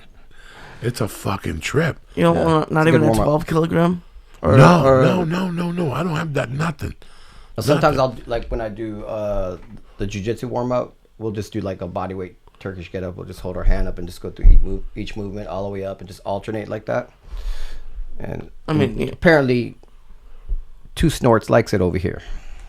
Joey Two Snorts. Joey and Two shit. Snorts. No, we were talking before the show how you get tolerance going. And the sad thing about me is everything I did, like I sit here with Lee sometimes, and I was telling Lee there was a time I used to sell microdot acid. I would sell a hit. I had friends that built the tolerance up, and they'd do a hit and a half for like Yes or a concert. I was eating 3 of those motherfuckers and smoking one at about 11. Once I was tripping on the acid, I put one in a fucking pipe with some reefer, and I fucking smoke it. Like I always had high tolerance. Wow. Except for alcohol. The only time I had a high tolerance for alcohol is when you're snorting fucking coke. Yeah. If I'm snorting, I could drink with fucking Houdini. You line them up, Jack. What about when you're all shroomed out? No. I can't mix those. No. I was never a reefer alcohol guy. No. Either we drink or we smoke. And in my world, 98% of the time, we're gonna smoke. I would drink just me buckling up to a bar and getting a drink is, I mean, it's just something that I never wanted to do. I never wanted to be that person that was my life type of sort of. Yeah. Just because my mother had a bar and I saw those guys. But I was always ashamed that I couldn't drink the way most people could. Nah. I don't like that I can't walk in and you could go, let's go for a beer. I don't have no desire. Me neither. I don't a drink like beer. that anymore. Ever. At Every all. now and then, I like a nice little cocktail. No, but that's the way I've always been. It's the weirdest thing. That's the way I like drinks for the flavor of it. There's 3/4 of the shit I put in my mouth. I was like, who could drink this paint fucking thinner? And that's what I wanted to talk to you about, Joey. Do you eat for pleasure or do you eat just to like fuel your body? Oh, both, man. Okay, because Both. that when you're doing it just to fuel your body is something that's it's very hard to work to live with. It is extremely, man. And I have gained weight since the last tournament. I'm actually going to compete at lightweight. Like I use that KB strength program to lose like 20 pounds, and I competed at featherweight. You have a menu in there also? Has menu? What do you mean? Like what they could eat, what they can't eat. You know what, man? I make days? it like, since I teach people on a regular basis, like people like simplicity. Nobody wants to count calories or anything like that. So what I have in this one is called the 15 Guidelines of Rapid Fat Loss. And it's just 15, read them, and they're simple. And if you just follow them, you don't have to count calories. You don't have to do anything, man. Because I don't like counting calories. Who wants to go to the store and then read how many calories you have and then like add it up and calculate? Nobody wants to do that shit. I do right? it every day. Do you do it? I can't stand doing I have that. a thing called MyFitnessPal.com. Yeah, people use that stuff. I don't look like, at, most people are lazy, man. People don't I want to do that. know they're off sometimes I put my breakfast, lunch, and I forget to put my dinner, and I forget to put that snack at night. But pretty much, Professor, it makes me stay responsible. Yeah, like if it works for you, I'm not saying it's wrong, but like I try to make it as simple as possible on this program. If you follow the 15 guidelines, like for instance, I switched to only chicken and fish and turkey. For 2 months, that's all I ate. Like if you eat leaner meats, man, you're gonna feel so much different than when you eat like a carne asada taco as opposed to a chicken taco or something like that. Like the meat's easier to digest. You feel lighter. Trust me, you'll lose weight. Keep the portion, your meals about the size of your hand. Simple, Drink a lot of water. Eliminate sugar. Stuff like that, Those are part of the 15 guidelines. If you just follow those, you don't have to count calories or anything, and you just follow the workouts, and you stay disciplined, then you can do it, I had this one girl in Hawaii that's been following the program. I actually gave her the 15 guidelines before I even did the downloads and everything, and I was just kind of like coaching her through Facebook and text messages and stuff like that. And dude, this girl got jacked, man. And she's just like, man, I feel better on the mat. You can even see her stomach muscles. It's hard for women to get those stomach muscles, but she's totally stoked about it, My shit's making a comeback. Do it, man. I'll help you, my man. My little fucking 12-pack is making a comeback. You know what I'm saying? I can start to see ribs and shit again. I haven't seen ribs in years. I saw a rib the other day. I almost at a fucking party. And that's part of the 15 guidelines too. Is take pictures of yourself. I don't like none of that shit. But what it does, like that's disgusting. take a picture when you can see your ribs again. And then you're gonna be like, dude, I can see my ribs, and then keep. It's gonna caught- motivate you to no. do more. And then a couple weeks later, then you're gonna see like you want me to tell you a something? 2-pack, and then a 4-pack. I didn't catch my rib at a motherfucker at the house mirror. Oh, what did you catch that? I catch the rib at a fucking hotel, which is real. You know, I walk past the mirror and I go, wow, I have lost weight. And also I had no shirt on. I go, wow, look at that rib. It's trying hard. It's melting that fat. He's got the blowtorch out. You know what I'm saying? He's melting that fat under the heart. But it you know, every little bit counts, Professor. That's what people, years ago, I said, if I don't have time to go in there 1 day a week, I'm not going to go in there. That was the lazy way. Yeah. And then a good fucking dude said to me, listen, Joey, look at the fucking size of you. If you could go to karate 1 day a week, you'd be helping yourself. And that's what I did. I started working out 1 day a week. The YMCA threw me out. The guy said, Joey, you can't even walk on the treadmill for 3 minutes. How am I going to have you in there, little gay dude? He goes, you got to walk around first for a month. He was half a fag. No, he was a little, you know was a what, full man? Solid fag. Let me tell you something. Man. Chrissy Miller is a comedian from the Comedy Store that when I first got out here, she was always at the Comedy Store. She always really tried really hard to get on. You know, she got a job at the Comedy Store. She would showcase for Mitzi. Mitzi just didn't like her comedy, but I thought Christy Miller was funny. All the guys thought we were funny. We tried to back her. One day, Christy Miller, I was probably about 360, 370. Christy Miller came to me, and she goes, Joey, I'm moving to New York City, but I want to give you a present before you leave. I'm quitting this job, so I'm going to get you a 6-month membership on this line. I'll try to get you a year. She's like, you need to start going to the gym. I met you when you got here, and you put on a lot of weight. It was the Gold's Gym on Gower, which if you know anything about gyms, that's the number 2 gay gym in Hollywood. The number 1 is the one in Santa Monica. Don't walk in there. That's the number 1 gay gym? That's the number 1 gay gym. Supposedly, this is what you hear. Are you considered a bear? Do you know? I have no idea. I don't ask questions. You understand me? But let me tell you guys something. I would go in there at night because I was ashamed. You know what I'm saying? Like I would go in there with a sweatshirt. Yeah. In those days, I wouldn't even do cardio. I would bench press. I didn't know what I was doing. I was still thinking I was in high school. I was bench pressing. I wasn't doing none of that shit. But you know what, man? And I could say a lot of shit and be an asshole, but those gay guys were really good to me, man. And I got to be honest with you, as like a man, nobody ever said nothing to me out of line. They would all say, are you okay? I'm going to be over there. I see your face is a little red. Maybe you should walk around. The one guy brought me water one night. There was no Cosby pill in it. You know? That experience at that gym always changed my mind. It always stuck with me how I didn't know what to expect. You know, I had heard about the other gym on Santa Monica that they gave him, my friend of mine, he wasn't really a friend, some dude said he went in there at a party, and he went in there, and while he was pissing, some guy pissed right next to him, and they don't have the thing in between. So the guy rubbed up against him, and he fucking creeped out. You know, what do you do when you got your dick in He was your a hand? homophobe. Yeah, he was a homophobe. So, but the place is kind of weird. And I've heard it from dudes. I heard it from gay dudes. Even gay dudes are. It's a little too much in there. There's people who just hang out in the bathroom. Honestly, it doesn't bother me. I mean, I have a lot of gay friends. No, me too. It's never bothered me. There's a dog park I go to in Highland Park, Herman Dog Park. I have a bunch of gay friends over there, man, and they talk like guys. We talk about women. They talk about guys like that. And it just cracks me up, man. Like they're talking about the postman. Oh, the postman came, and I was all, and I started fantasizing. I was like, damn, Eric. I just started cracking up. You motherfuckers are fucking funny, dude. You know. Where's Tony Bennett, Lisa?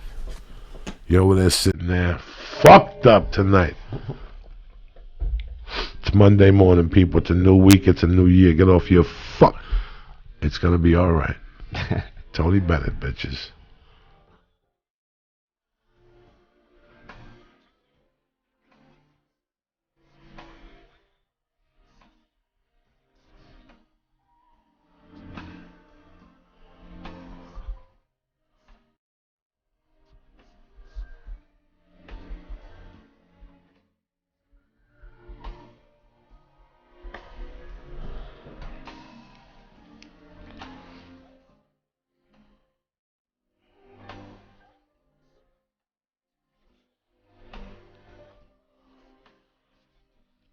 Let me give some shout outs real quick to my main man, Michael Fernandez, Vito, Borderline Human, my girl Cleo, I love you. Keep doing what you're doing, you fucking savage. Barry O'Sullivan, Kush Overlord, Damian Sorrow, my main man. My other main man, Kern Michael, and the man of the hour, the One by One podcast, always in the house. And since I got your ear, and it's a new year, let me tell you something, all right? You're walking around with those fucking underwear since God knows what. It's a new year. Listen, it's time for you to get those skid mark underwears with the yellow stain by your nutsack. Then you wonder why nobody wants to date you and why your girl won't sleep over because you're a filthy fucking animal. Well, listen, Uncle Joey's going to hook you up, all right? It's that time of the year. You want to be walking around with new underwears, new shoes to step nice. You want a new bathroom rug so you can fucking step out of the shower into pleasantries. Make sure it's white so it's a new head for you. You know what I'm saying? I'm just trying to help you out, cocksuckers, but you always want to have clean underwear. From the ages of 20 to about 38, I was a disgusto. I never wore underwear. I walked around and my big balls would bang from side to side. Used to go commando. Fucking commando, because I'd rather save on underwear and snort an extra gram of coke than have underwear. It's Joey disgusting. Two Snorts. Anyway, picture a world where putting on a new pair of underwear isn't just fresh. You're stepping into a better day. This is what I'm talking about. Think about it. Underwear is the first thing you put on and the last thing you take off. Why would you settle for anything less than the best feeling underwear on the planet? I'm going to tell you why. MeUndies focuses on producing the most comfortable underwear you've ever experienced. My friends at MeUndies sent me a few pairs, and they're fucking tremendous. I wear them for jiu-jitsu. I told you 1,000 times. It keeps my nutsack dry. No fucking moisture in there. You know why? Because they got a material made mold-off, the most comfortable, best feeling undies you've ever had. That modal is a special fabric made with the best in-class raw materials and are scientifically proven to be 3 times softer than cotton, okay? And for a limited time only, everyone in my audience gets 20% off their first order. But you got to go on our special URL, MeUndies.com/Joey. Right now, 20% off your first order. With the MeUndies Better Day Guarantee, you have nothing to lose. Ugats. Don't wait any longer. Go to MeUndies.com right now, /Joey, and get 20% off your first order. That's MeUndies.com/Joey. How you like me now? I'm in the mix. It's 19, and I got the fix with a chicken and a quota. Got the baking soda. Make the water boil. Workers are loyal. Oh, shit. Little old school fucking Ice Cube for you. Just to spruce it up. Lee's sitting there all scared. Lee's looking at you right now like the Grim Reaper. Lee's like, listen, I want to go hang out with Joey Alvarado, but he'll kill me. He's going to make me do push-ups and sit-ups. I can't handle that stuff. Nah, man, I'll take care of you. I'm Jewish. Look at him. Look at his face. He's got panic just looking at you. He's thinking. His mind doesn't know what to do right now. I've seen his Facebook videos. I like him. It's fun, man. I make the workout fun. You'll never be bored. The reason why I like kettlebells, it sounds silly, but when I've always been chubby, and when I used to see people who had their shirts that were all soaked in sweat and you can see it, I always wanted to do that, and I could never make it happen.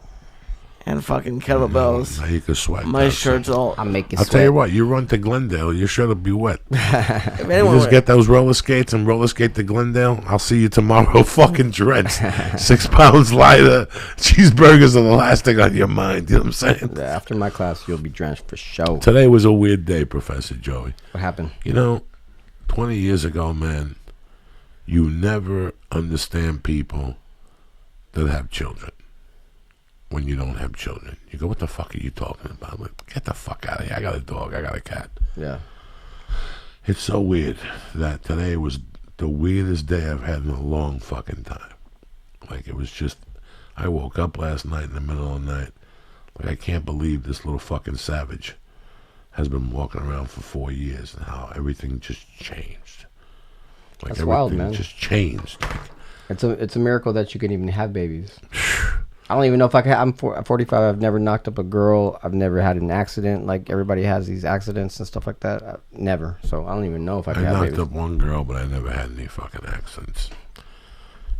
So no, I knew for a long time my sperm was poisoned. I was telling you I was doing a fucking gram of blow and 2 snorts. Mm-hmm. Just that savagery. That's crazy. And I was, you know me, dog. I'm a fucking animal. I want the best of the best. I hunted down the best and told the guy, listen, I know where you get it from. This is his name. If you want me to go down there and get it, I'll go down there and get it. But don't do that to me. You live around the corner, I'll be here every fucking day. Give it to me the way he gives it to you. The guy said, fine. He couldn't believe it. He goes, I can't believe you called me an hour later. What do you do with this shit? I said, I snort. He goes, you know how high your fucking tolerance is? Jesus. He didn't do it, but he saw the people that were doing it. And he goes, I cut it, and they don't call me for 2 days. What the fuck do you do with it? Damn. And It's like those stars, man. You eat those stars like it's going out of style, too. And you have like a high tolerance. I have a high tolerance Crazy to high those stars. tolerance. I'm getting a high tolerance to these TK. What do we eat tonight? 2 TK. Look at What are Lee's. they like? Is it gum Look or what at is it? Look at Lee's poor face. Lee's sitting there going, Jesus Christ. Is Paula home tonight? Yeah, she's home tonight. Yeah. She's at your house? Yes. Oh, you're done. Yeah, you gotta walk Super in, polar red as dummy fuck. formula. Oh my 60-minute God. activation, 250 milligrams. We split one of those. No, we didn't split one. We each had one. Yeah, we each had one, and then we split one of the fucking Taffy Toms. Yeah. And we ate like 6 stars, 500 milligrams. I don't know how you guys are still functioning right Yeah, now. bro, we're in training. You train kettlebells, we train THC Train training. stars. We train combat fucking stars here. If we get captured and they give us stars, we outlive it. Yeah, but do you train kettle cock? No, I haven't done that you haven't done anymore. kettle I changed all that shit.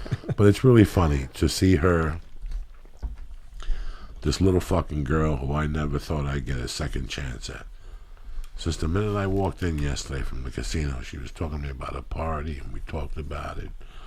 And she was real cool. I thought she was going to have a nervous breakdown. She was dynamite. And then today, the mother had to leave with Felicia to go set up at the park. And I stayed with her from 10 till I walked her over. And it was just fucking tremendous, man. I'm talking to this little fucking girl about a party. I tried to show her Rocky. She don't give a fuck about that. She's like, get the fuck out of here. I'm not watching this fucking dude punch this dude in the gym and this ugly chick. And I walked her over, and just the conversation we had on the way over, it's like, I saw this little fucking girl. I couldn't even talk. And now she's talking to you about the craziest shit. I tried to sing tonight. She told me, no, Daddy. No singing. Her grandfather called and tried to sing a happy birthday. She told him to, no, please don't sing. Some other kids wanted to Wow. play with her, and she said, no, leave me alone. Some kids are trying to torment her. Yeah, no. She's by the book, Jack. She's like by the fucking book, Joe Alvarado. And then there's her party, but just like you, she ran over to the other party and just started talking to some other people. Just started playing with the tree. She was like never at her party. Listen, those people made a mistake. They set up like 20 minutes before we did, and I got there a little bit too early. At first, we lost my daughter. She was over there mingling at the party, singing happy birthday. I'm like, what the fuck are you doing? But you know She's got your blood in her, man. You know who is the happiest today? My wife. My wife knocked it out of the fucking park. She fucking made those cupcakes. She fucking... It was a fun party. You know what? It was a fun party. It was just fun to see the different combination of people that showed up. And just speaking of kettlebells and parks, like that park I think is a great park. To work out? For a kettlebell class? You know what, bro? They watch that park. Oh, yeah. They watch that park like a motherfucker. Because I know a guy who teaches. The guy that teaches karate at that park teaches at my daughter's school on Saturdays. And he was telling somebody one day that he's got to be off that thing by a certain time. Oh, yeah? Yeah, so they watch it. If you go in there at night, that place is hard to even hang out. There's cops back there. There's a security school. There's a school, and they have security. Did you see that you can't put bumper houses? Did you see the signs? You're not allowed to put those fucking floaty houses Oh, yeah. back there. Like, they're not responsible. They don't want those type of parties. But it's first comes, first serve or something. Yeah. To get a table, we got 3 tables That's here. pretty much like any park. You have to go like early in the morning and camp out there to get the table. It was very nice. It was very low key. It was just family. George came. That's cool, man. John Eben came. You know, That's beautiful. You have a nice little family. That's cool. They got kids, man, you know, and there's 2 parks there, and it was the best thing about the thing was my daughter was excited, but I don't think she was excited or knew how excited my wife was. No. My wife made it work. My wife knocked it out of the fucking park, man. My wife became a different fucking person the last 4 years, and that's been pretty interesting to see, you know.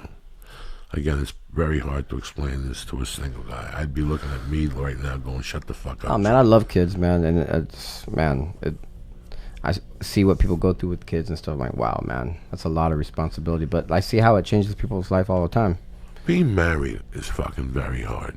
I can imagine. Being married is one of the hardest things you'll ever fucking do, bro. To give It's up tough, man. That's why I've never half gotten your married, being. man. It's something I take serious. When I was young, I got married, and I didn't know what the game was. I didn't know what the rules were. I didn't know. I thought marriage was you fuck somebody that did laundry and cook, and you work. That's it. And you came home when you wanted to. That's not marriage, and that's why it didn't work. Now I got to work on my marriage. Like, I really work on my marriage because I know what keeps it together. I got to work. I don't want to hear no shit. Marriage is work, man. You know, you gotta. I gotta work. I gotta do my thing. I gotta do the podcast. I gotta do this. I gotta do that.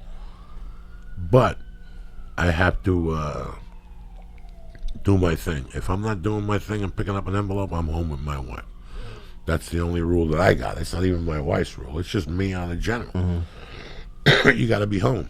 I was talking to one of the kids' parents today, and he was saying that he was a Teamster. And I go, do you work a lot? And he goes, I work 4 days a week.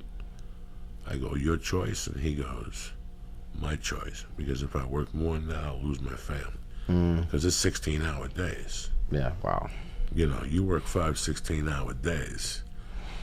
But if your family needs to eat, you know what I'm saying? You got to do what you got to do.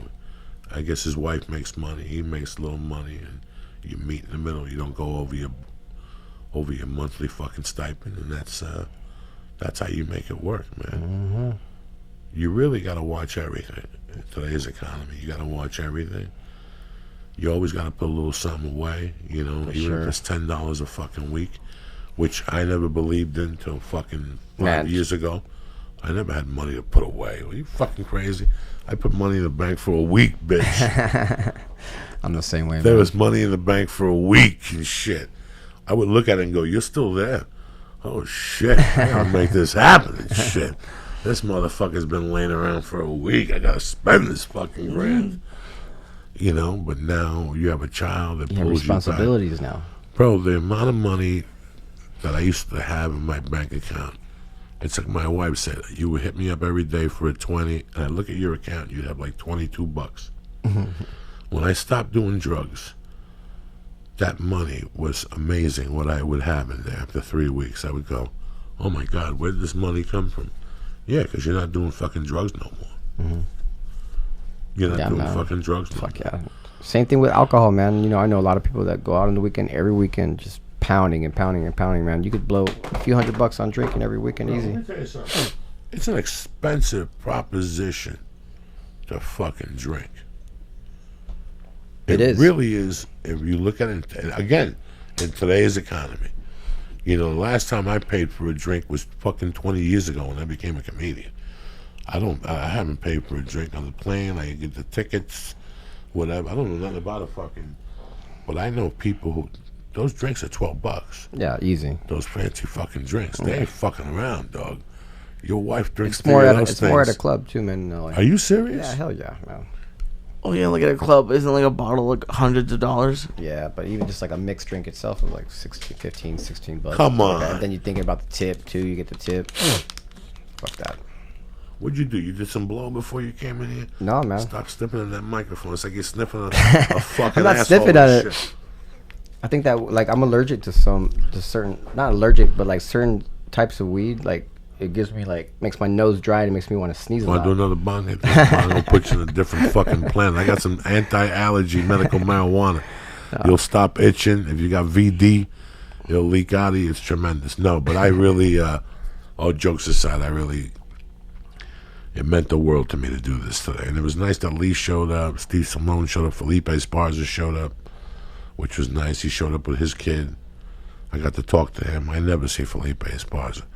but Who he's is such that? a Mexican Felipe that Esparza. he does all the family things. You can invite Felipe, and there was no vegan food. His son was eating wings too. Felipe Esparza won Last Comic Standing Because that name about sounds 6 familiar. years ago. Great friend of mine since I first moved here, which is going to be 20 years, January 29th. He was one of the first Spanish dudes that we fucking got along. He introduced me to Willie. He introduced me to Jeff Garcia. He introduced me to fucking... Jeff Garcia is funny, dude. Yeah, he introduced me to Fluffy. He introduced me to Martin Moreno, and Martin Moreno had a room down in some fucking hellhole. You know, he introduced me to a lot of those guys. He'd say, call him up for... You know, I remember I go back with Gabriel when he ran the casino over here, the bicycle club. Off the 710, Gabriel used to book Thursday nights for $42 or $36, and you couldn't get paid till Friday. So in Hollywood traffic, you had to drive back down there on Friday to get your fucking $40 paycheck. It used to drive me fucking bananas. Yeah. Bananas. They wouldn't mail it out to you. Listen, I'm a coke fucking dude. I ain't got time for the mail. You know what I'm saying? Cash, grass, ass. Give me that fucking cash. I didn't believe in the mail in those days. You got a check in your hand? Yes, I do. Sit tight. You're still on Sepulveda? Yeah. Give me 10 fucking minutes. I'm going to roller skate there uphill. You know what I'm saying? I'll be there. I was one of those dudes, dog. I'm one of those motherfuckers. First off, I would wait for that. When I was snorting coke, Professor, I would wait for the mailman. I would be outside. He'd get there at 10 after 12. I'd be at attention. Filipino dude. I'd talk to him, ask him about his sports betting bets. Say, what do you got for me? He go, I have nothing for you. Right there, I went to work. I did this job 3 weeks ago. I should be getting a check. I get to the bottom of this. Who's got my check? Well, it's here, but we haven't run it. Tell me again. Is it right there in front of you? Yeah. What if I go down there with a check and pay the vig off? Just give me the fucking check. Yeah, come down. Okay. What's the commission? I get the check from my wife, and I go down there and get the check. Why are we waiting with my money? 10 days, 15 days. I shot the union is 10 days. If you shoot something for the union, I think it's 10 days, 30 days, something weird. But if you shoot something, if you shoot a movie and if you shoot a TV show, it's different. Mm-hmm. That's what it is. It's like a 10-day difference. Look at my boy Lee Syatt going through deep changes. He's thinking of his life, moving to Mexico, joining the witness relocation program. Look, everything all right, little brother? Yeah, I'm good.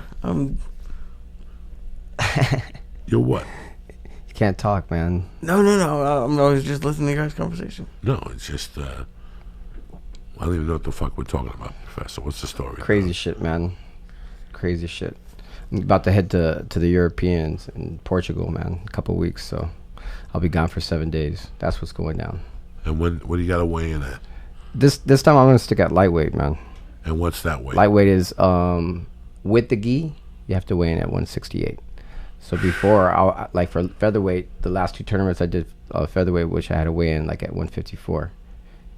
But like with no gi, it's even lighter than that. I had to be 149 pounds. So I got down really light. But like since, Professor was gone for 2 weeks and I was working on that KB strength and conditioning program for like a month, I couldn't even work out, man. And then I put a lot of weight back on. But I managed to kind of taper it off, so I'm not I used to walk around like 170 before I did the KB strength and conditioning program. And this but now is I'm 40 and over?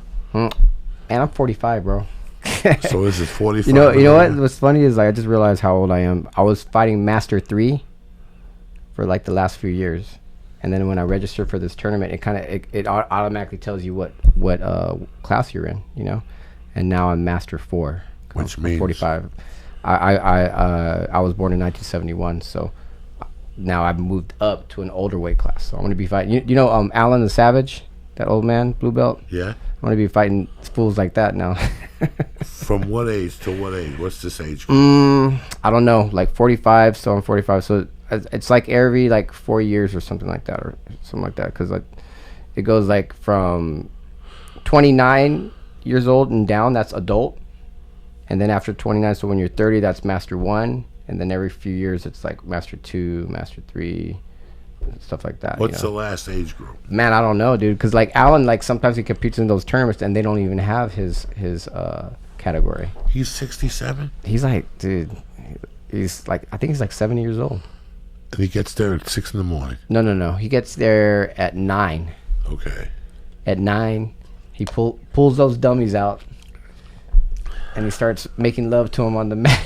You see what he does? You get that as dummies on the fucking Dude, mat. I've seen that guy. He's over there sitting there eating a bowl of food. He He's goes got a over there. He plate has of like his lasagna. raw oats and berries. It's and then he goes over fucking there. crazy. He gets these dummies, and he just like this old guy, Alan. I mean, we call him Savage, man. He gets these dummies, these grappling dummies, and he's going all in between their legs and just doing all kinds of crazy shit. And he'll do that for like at least 2 hours before the actual class. And then what he does is he goes to his phone on YouTube, you know, because he looks up all these techniques, and then he goes and does them on the dummy. It's crazy, man. It's crazy. I mean, that's what keeps him sane. He says, because I mean, he's been married he's been married, and he's retired. So he leaves the house and he's gone. Like he's at the gym for like 6 hours. Doesn't he do the no-gi class?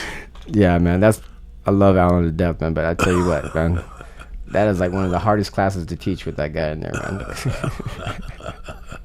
Because like, you know, kind of when you're that age, you're kind of like already stuck in your ways. You know what I mean? You kind of just want to just do your own thing. He doesn't like when we do warm ups. He doesn't do the warm ups with us. He just kind of does his own thing. But I'm like, Alan, listen, in my class, you're gonna fucking do the warm ups the way we do them together. You know? And he'll do it for about a few seconds, and then he's back off in his own little world again. You know what I mean? And then we're talking about little Benny, right? Yeah. Poor Benny. Sometimes in that 10 a.m. no-gi class, it's just him and Benny in that class, and I got to give it to Benny, man, for having so much patience, because Alan, like, his style of jiu-jitsu is like he slaps you in the face and does an armbar on you. You know what I mean?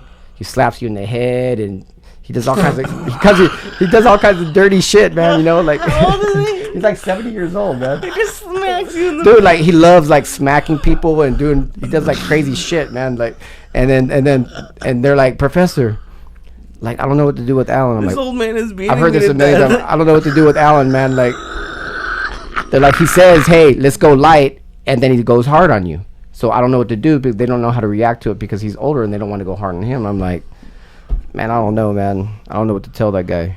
But I mean, he's a great guy. I love Alan to death, bro. But he kind of beats to his own drum.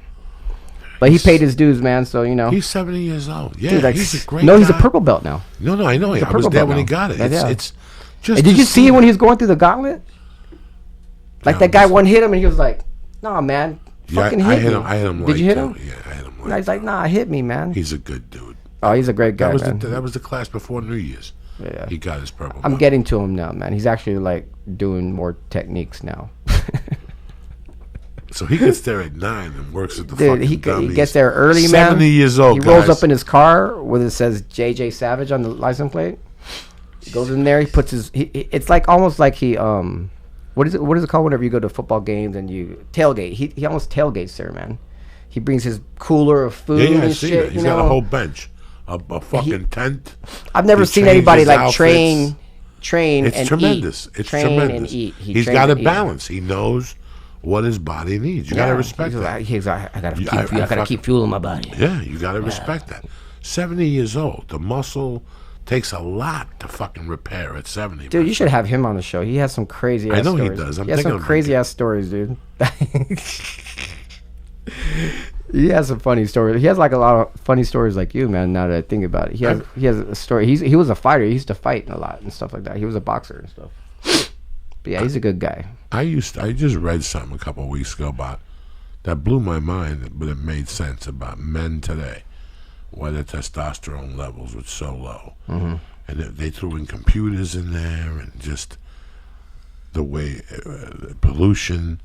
They threw all these factors in. They said that our grandparents, our grandfathers had more testosterone than we do today.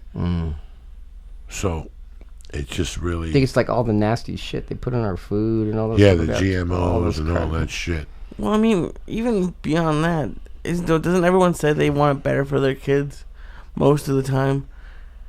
And maybe they're a little bit nicer than their parents were, and it makes their kids a little bit weaker. I mean, I don't know. I don't know how it works. I can't sit here and talk and say that I know. I just read this, and it's something that I thought about. I thought because the nutrition was off. I really thought because the nutrition's different. The nutrition levels are different and what they wanted.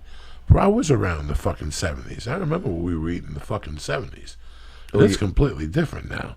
Oh, it's crazy. First of all, they added coffee to our world.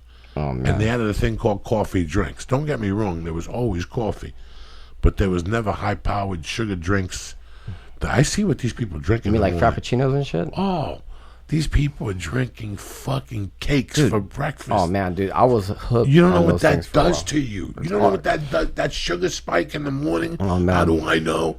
I was addicted to Coca-Colas at 6 in the morning. Yeah. I'd get up at 6 in the morning without your balance, without your body even getting oxygen. And before I'd put water in there, I'd drink 12 ounces of Coca-Cola right out of bed. Do you know what that does to your man, blood that's sugar? bad. Yeah, hell yeah. You know what that does to you?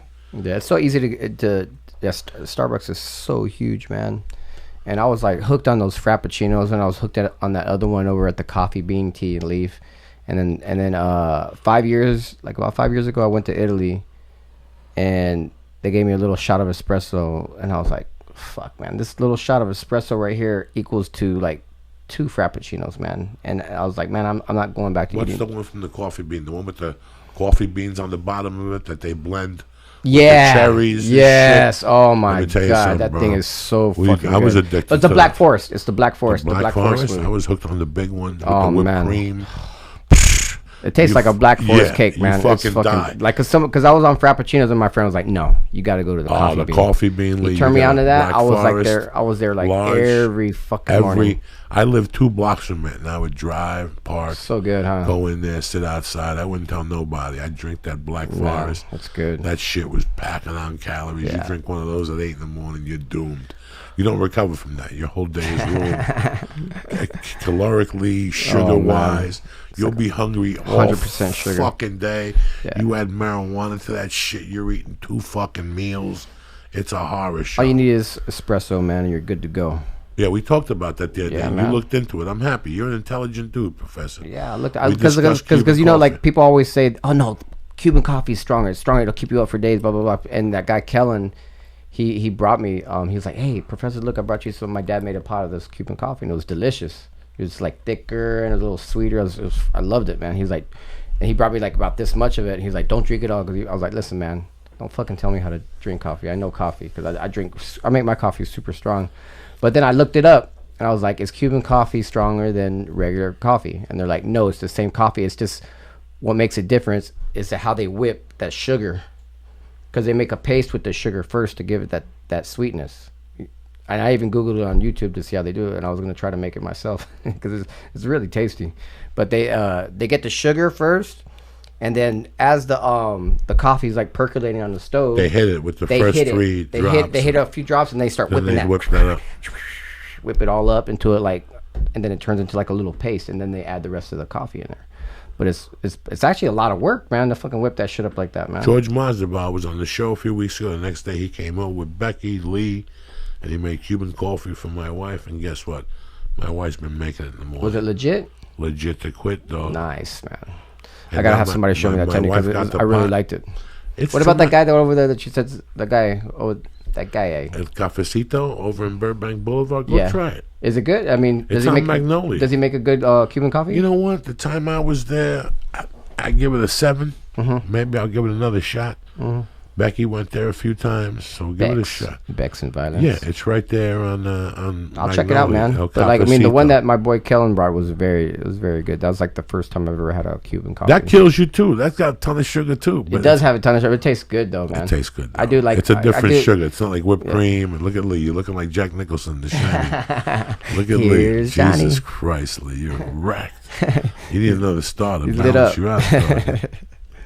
I'm just listening. No, those coffees. That's killed. You know, they just had valid stuff that I didn't really know about. I didn't know there were factors. The computers, the phone, the way we sleep, because we don't sleep right because of the computer. It's in the back of your mind. There's something like that the article said. The GMOs, there was something else. I couldn't believe it. I was in shock. But Dude, my testosterone must be through the roof, man. you don't shoot nothing extra? I don't do anything, man. And at 45 years old, I'm twice as horny as I was when I was 25. And you think sure. it's the kettlebells that raise your testosterone? Maybe it's just because I've always like exercised and always, you know, there's probably like one point in my life where I was like a little heavy, but I was never like fat, you know. because I've always played sports and trained in martial arts. But maybe, I don't know. Maybe it could just be your genes too. Like my dad is like 70 years old, and he trains fighters in Mexico. He still wakes up in the morning at 5 and runs and shadow boxes and stuff like that. And he's a little perv too, so I don't know. Could just be the genes too, Who knows, man? Everybody's different, But there's people that are young that have like low testosterone. They have to do testosterone therapy, Just everybody's body's different, It didn't work for me, man. I almost fucking died. I almost you had did a stroke. testosterone level? These fucking savages therapy? told me to go on it. Testosterone. Yeah, after my replacement surgery, therapy, they TRT. said, go on it. It's good for you. You'll lose weight. Dog, I blew up. What And happened then I started getting headaches. from the Really TRT? bad fucking headaches, yeah. And then What do you mean you blew up? You gained weight? Yeah, and then they took... Wow. But I was doing the wrong shit, Professor. I was lifting weights and doing deadlifts. What the fuck? I'm walking around at 340. That's not gonna... Why shoot testosterone and walk around at 340? The goal was to go the other way. Couldn't stop eating. Couldn't stop It made eating. you hungrier? Oh, and hornier than fuck. And my wife was pregnant. I couldn't even ask her. I was getting horny all fucking day. Then I went to D.C. and I started getting headaches, and they took me to a hospital and they did the blood test. And they're like, bro, you got a lot of red blood cells. You got to drain your blood. And I was like, I What do don't you mean know. you got to drain your You have drain to your take blood? the blood out like a pint to make new blood to get your blood balanced. That's what Ooh. they had to do. That's crazy. It was a fucking nightmare, dog. So it didn't work for me. It didn't work for me. So. Yeah, man, your body rejected it. Yeah, didn't- no, didn't- no. I'm Cuban. I got too much testosterone as it is. I knocked my wife up at 50. I need a shot of testosterone. So, I like, need if to you didn't get- have a problem with like your horniness or anything, then why? I don't understand why they were giving you TRT. Because the people I was hanging out with at the time, who I still hang out with, those crazy people, all the MMA people were like, "Oh, you got to go on testosterone. You'll recover a lot." When I first started jiu-jitsu, I was on testosterone. It was the worst thing for me. Because when I get on my back, my blood pressure was just sky. My first 6 months on jiu-jitsu, I was on TRT, and it wasn't doing a fucking thing for me. It was worse for me. I was having panic attacks and Is shit. that what like that. Sylvester Stallone does too? Because he doesn't just do steroids. Because he was like, somebody was telling me he was pretty open about like what he does to stay like all ripped because he's jacked, man. It's either TRT or something like that. I think that there's a price to pay somewhere down the line. Ah, for sure, man. I can't prove it. There's got to be I don't some know kind what of it side is. effects. I don't know what it is.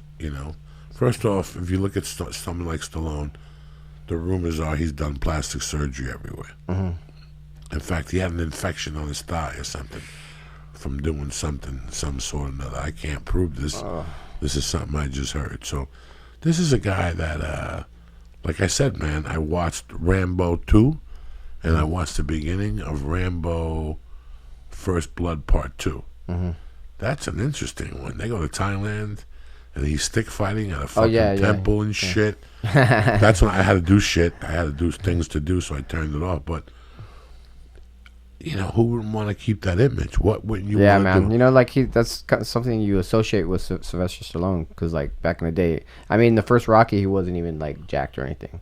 He was And jacked. then He was big in a different He was way. he was Thick. he was thick. He was thick. He wasn't cut up or anything. And then little by each Rocky, he started getting more and more. Rocky And then it 2. was like Rocky 3 when he was with Apollo Creed and Clubber Lang and all that. That's when he started getting like more defined. And then Rocky 4. Rambo was when he started with the juice. Yeah, but like remember Rambo, Rocky 4, First Blood. him and Dolph Lundgren, man, those guys. That's when they were jacked, and I was like, holy shit. And the second Rambo, in the first Rambo, he was pretty cut up, but in the second one, I remember because I idolized Sylvester Stallone. He like, was in his training body. in Mexico in like He was jacked. the late 80s, and he would go down there and shoot.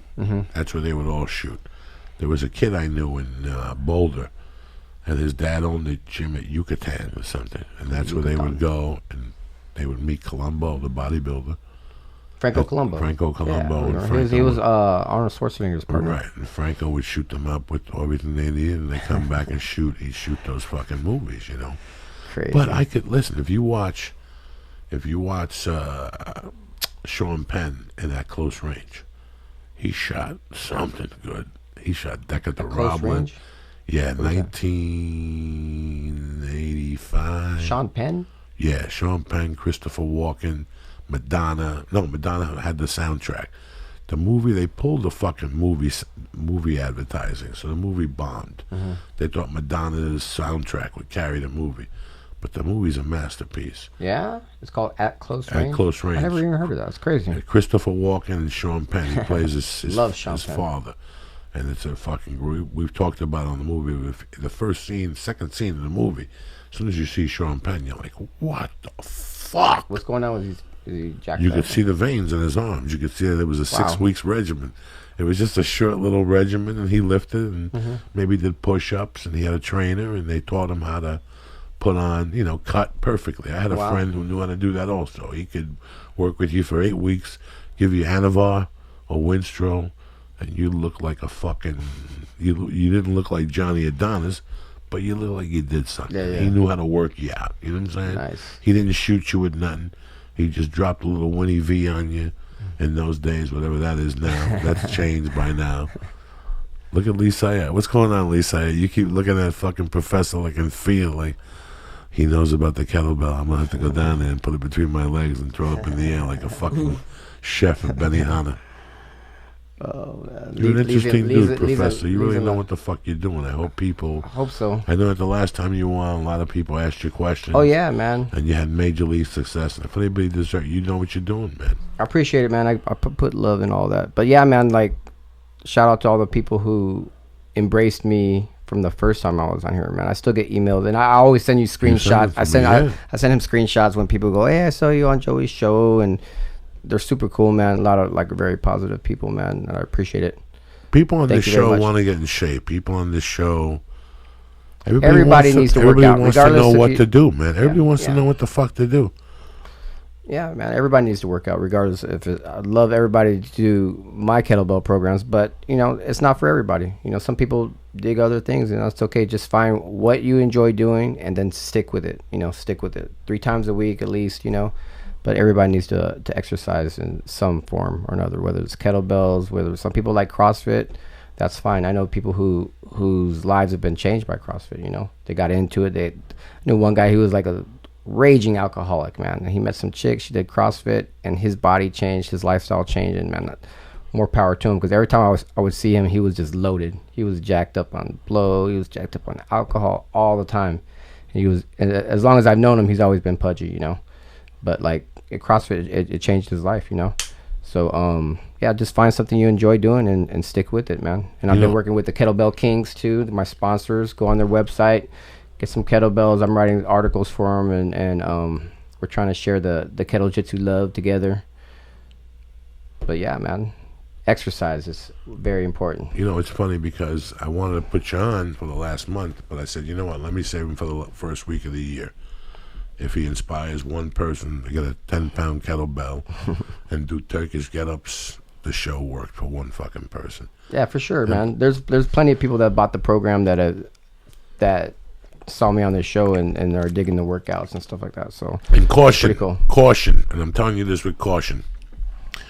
I'd love for you to go to On It right now and get a kettlebell, and I'd love for you to download Professor's tape, the kettle-jitsu. I'd love for you to do all these strength things. And conditioning. Yeah. But I also want you to watch and listen to exactly what he's doing. Please do not get a gorilla kettlebell that weighs 75 pounds and attempt the shit that Professor's trying to fucking say to you. Please don't be that stupid. Go buy yourself a second-hand kettlebell that weighs 12 pounds, whatever the fuck, the light one, and start with that. We don't want you to get hurt in any shape. I always tell people that. How much they always have. That's one of the most common questions. Please go to On It or Kettle Jitsu Kings or whatever you want to do. Whatever works for you guys. But do me that favor. Pay attention to what you're doing. Pay attention to the Professor's forms, exactly what he's doing. Study it, because we don't want you to get hurt. It's that's exactly, fucking simple. Yeah. That's why we always warm up with the body weight first before we even touch a kettlebell, man. How long is the warm up before you touch a kettlebell? A good 15-minute warm up. But see, we'll do a mobility type of warm up and basic low impact workout, and then we'll get into body weight training. Because I really feel that you should master your own body before you master any kind of training tool as well.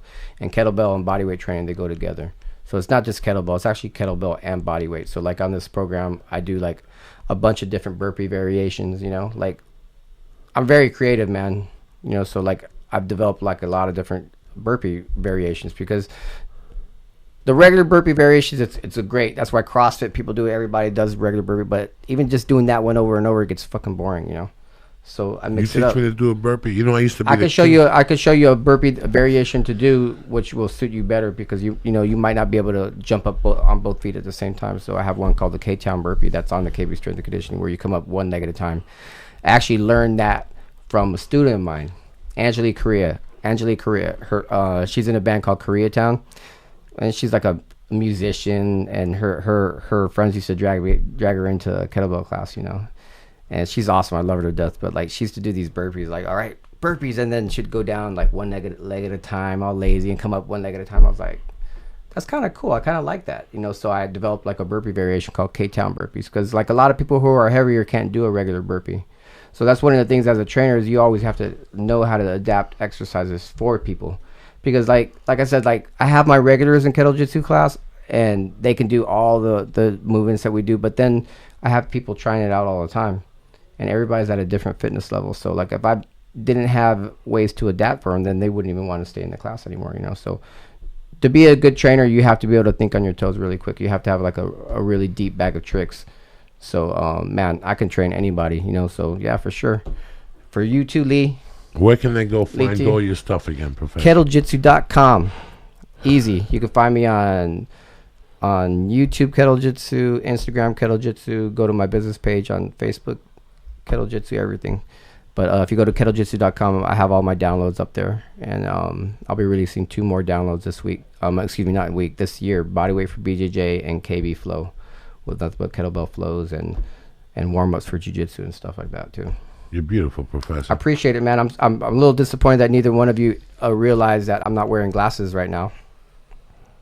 Did you notice that? Like in the last, one of my students was like, "Professor, you got to do something with those damn glasses of yours," because I had like these cheap CVS specials, like on the last show that I did with you, and they're all crooked, and I didn't even realize until you pointed out there. I got laser eye surgery, man.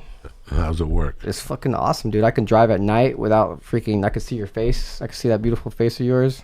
That little white. Look at Lee. Look at the shape of Lee. Oh my God, he's fucking done.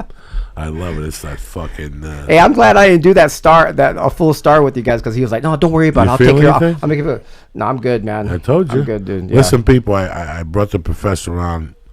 If it inspires you in any way, but it's your year. Whatever you're doing, whether you're smoking, you're gonna quit blow, you're gonna quit heroin, you're gonna quit sleeping pills, you're gonna quit pain pills. You know what? Let's do it together, but it's got to start somewhere. This is what it's all about tonight. Right. It wasn't about for you to get a fucking kettlebell and hit yourself in the head and kill yourself. It's more for a new start. That's why I brought the Professor on. New year, new start. Motherfucker. You know what I'm saying? Do something And positive. Don't forget, you fucking savages over there in the Cleveland area. Uncle Joey's showing up with a big dick and a warm jacket. It starts Thursday night. Hilarities, Pickwick, and whatever the fuck. Thursday, Friday, Saturday. And then the next week, I'm in Tempe at the fucking Improv, all right? So that's how we're doing it. So this Thursday, I think it's the 11th or 12th or something like that, the party starts in Cleveland. I'll see you cocksuckers down there. Let me talk to you guys about one thing before you get out of here real quick, okay? Because you know me. I'm no fucking Captain Evil here. But remember one thing. Everybody likes to... If you ask the Professor, sleeping is one of the most important parts of everything. I even sleep and I still can't recover. That's how old I am. Sometimes I go to jiu-jitsu, I think I'm going to go the next day. Even if I go to bed early, I get 8 hours sleep, and I can't sleep. But sleeping is very important. You're unique. You don't walk like everybody. You don't talk like everybody. You don't sleep like everyone. So why is your mattress one size fits all? Because a custom mattress will cost you $5,000 to $10,000. Until now, Uncle Joey delivering the goods, introducing Helix Sleep, where you can buy mattresses online, customized for you for hundreds of dollars instead of thousands. I'm saving you Gitas right off the fucking bat, all right? Go to helix.com, answer a few questions based on 4 key preferences, and the result will be a custom sleep profile used to build you the most comfortable mattress you'll ever sleep on. Your mattress arrives at your door in about a week, and shipping is fucking gratis. 100% free. That's how we're rolling. And for couples, Helix customizes each side of the mattress. They're always fucking thinking. Customers report 30% improvement in overall sleep. You got 100 nights to try it out. And if you don't love it, they pick it up for free and give you 100% fucking refund. No questions asked. All right, who's better than Uncle Joey? That's why everyone from GQ magazine to Forbes is talking about Helix Sleep. Go to helixsleep.com right now /Joey and get $50 off your order. Again, that's helixsleep.com /Joey. helixsleep.com /Joey. You're going to fucking love it. And for you business owners out there, again, we're talking about the beginning of the year. You want to start anew. It's a new year, which means you want a fresh start to your business. And a great year starts with making new, great hires, all right? But posting your job in one place isn't enough to find quality candidates. If you want to find the perfect hire, you need to post your job on all the top job sites, and now you can. With ZipRecruiter, you can jumpstart your hiring in 2017. Post your job to 200 plus job sites, including social media networks like Facebook and Twitter, with one click. Who's better than you? Find candidates in any city or industry nationwide. Look at the shape of Lee. Oh, my God. Find candidates in any city or industry nationwide. Just post once and watch your qualified candidates roll into ZipRecruiter. Easy-to-use interface. No juggling emails or calls to your office, people bothering you. Quality screen candidates, rate them, and hire the right person. Zip, zip, zip fast. Find out today why ZipRecruiter has been used by 1 million businesses.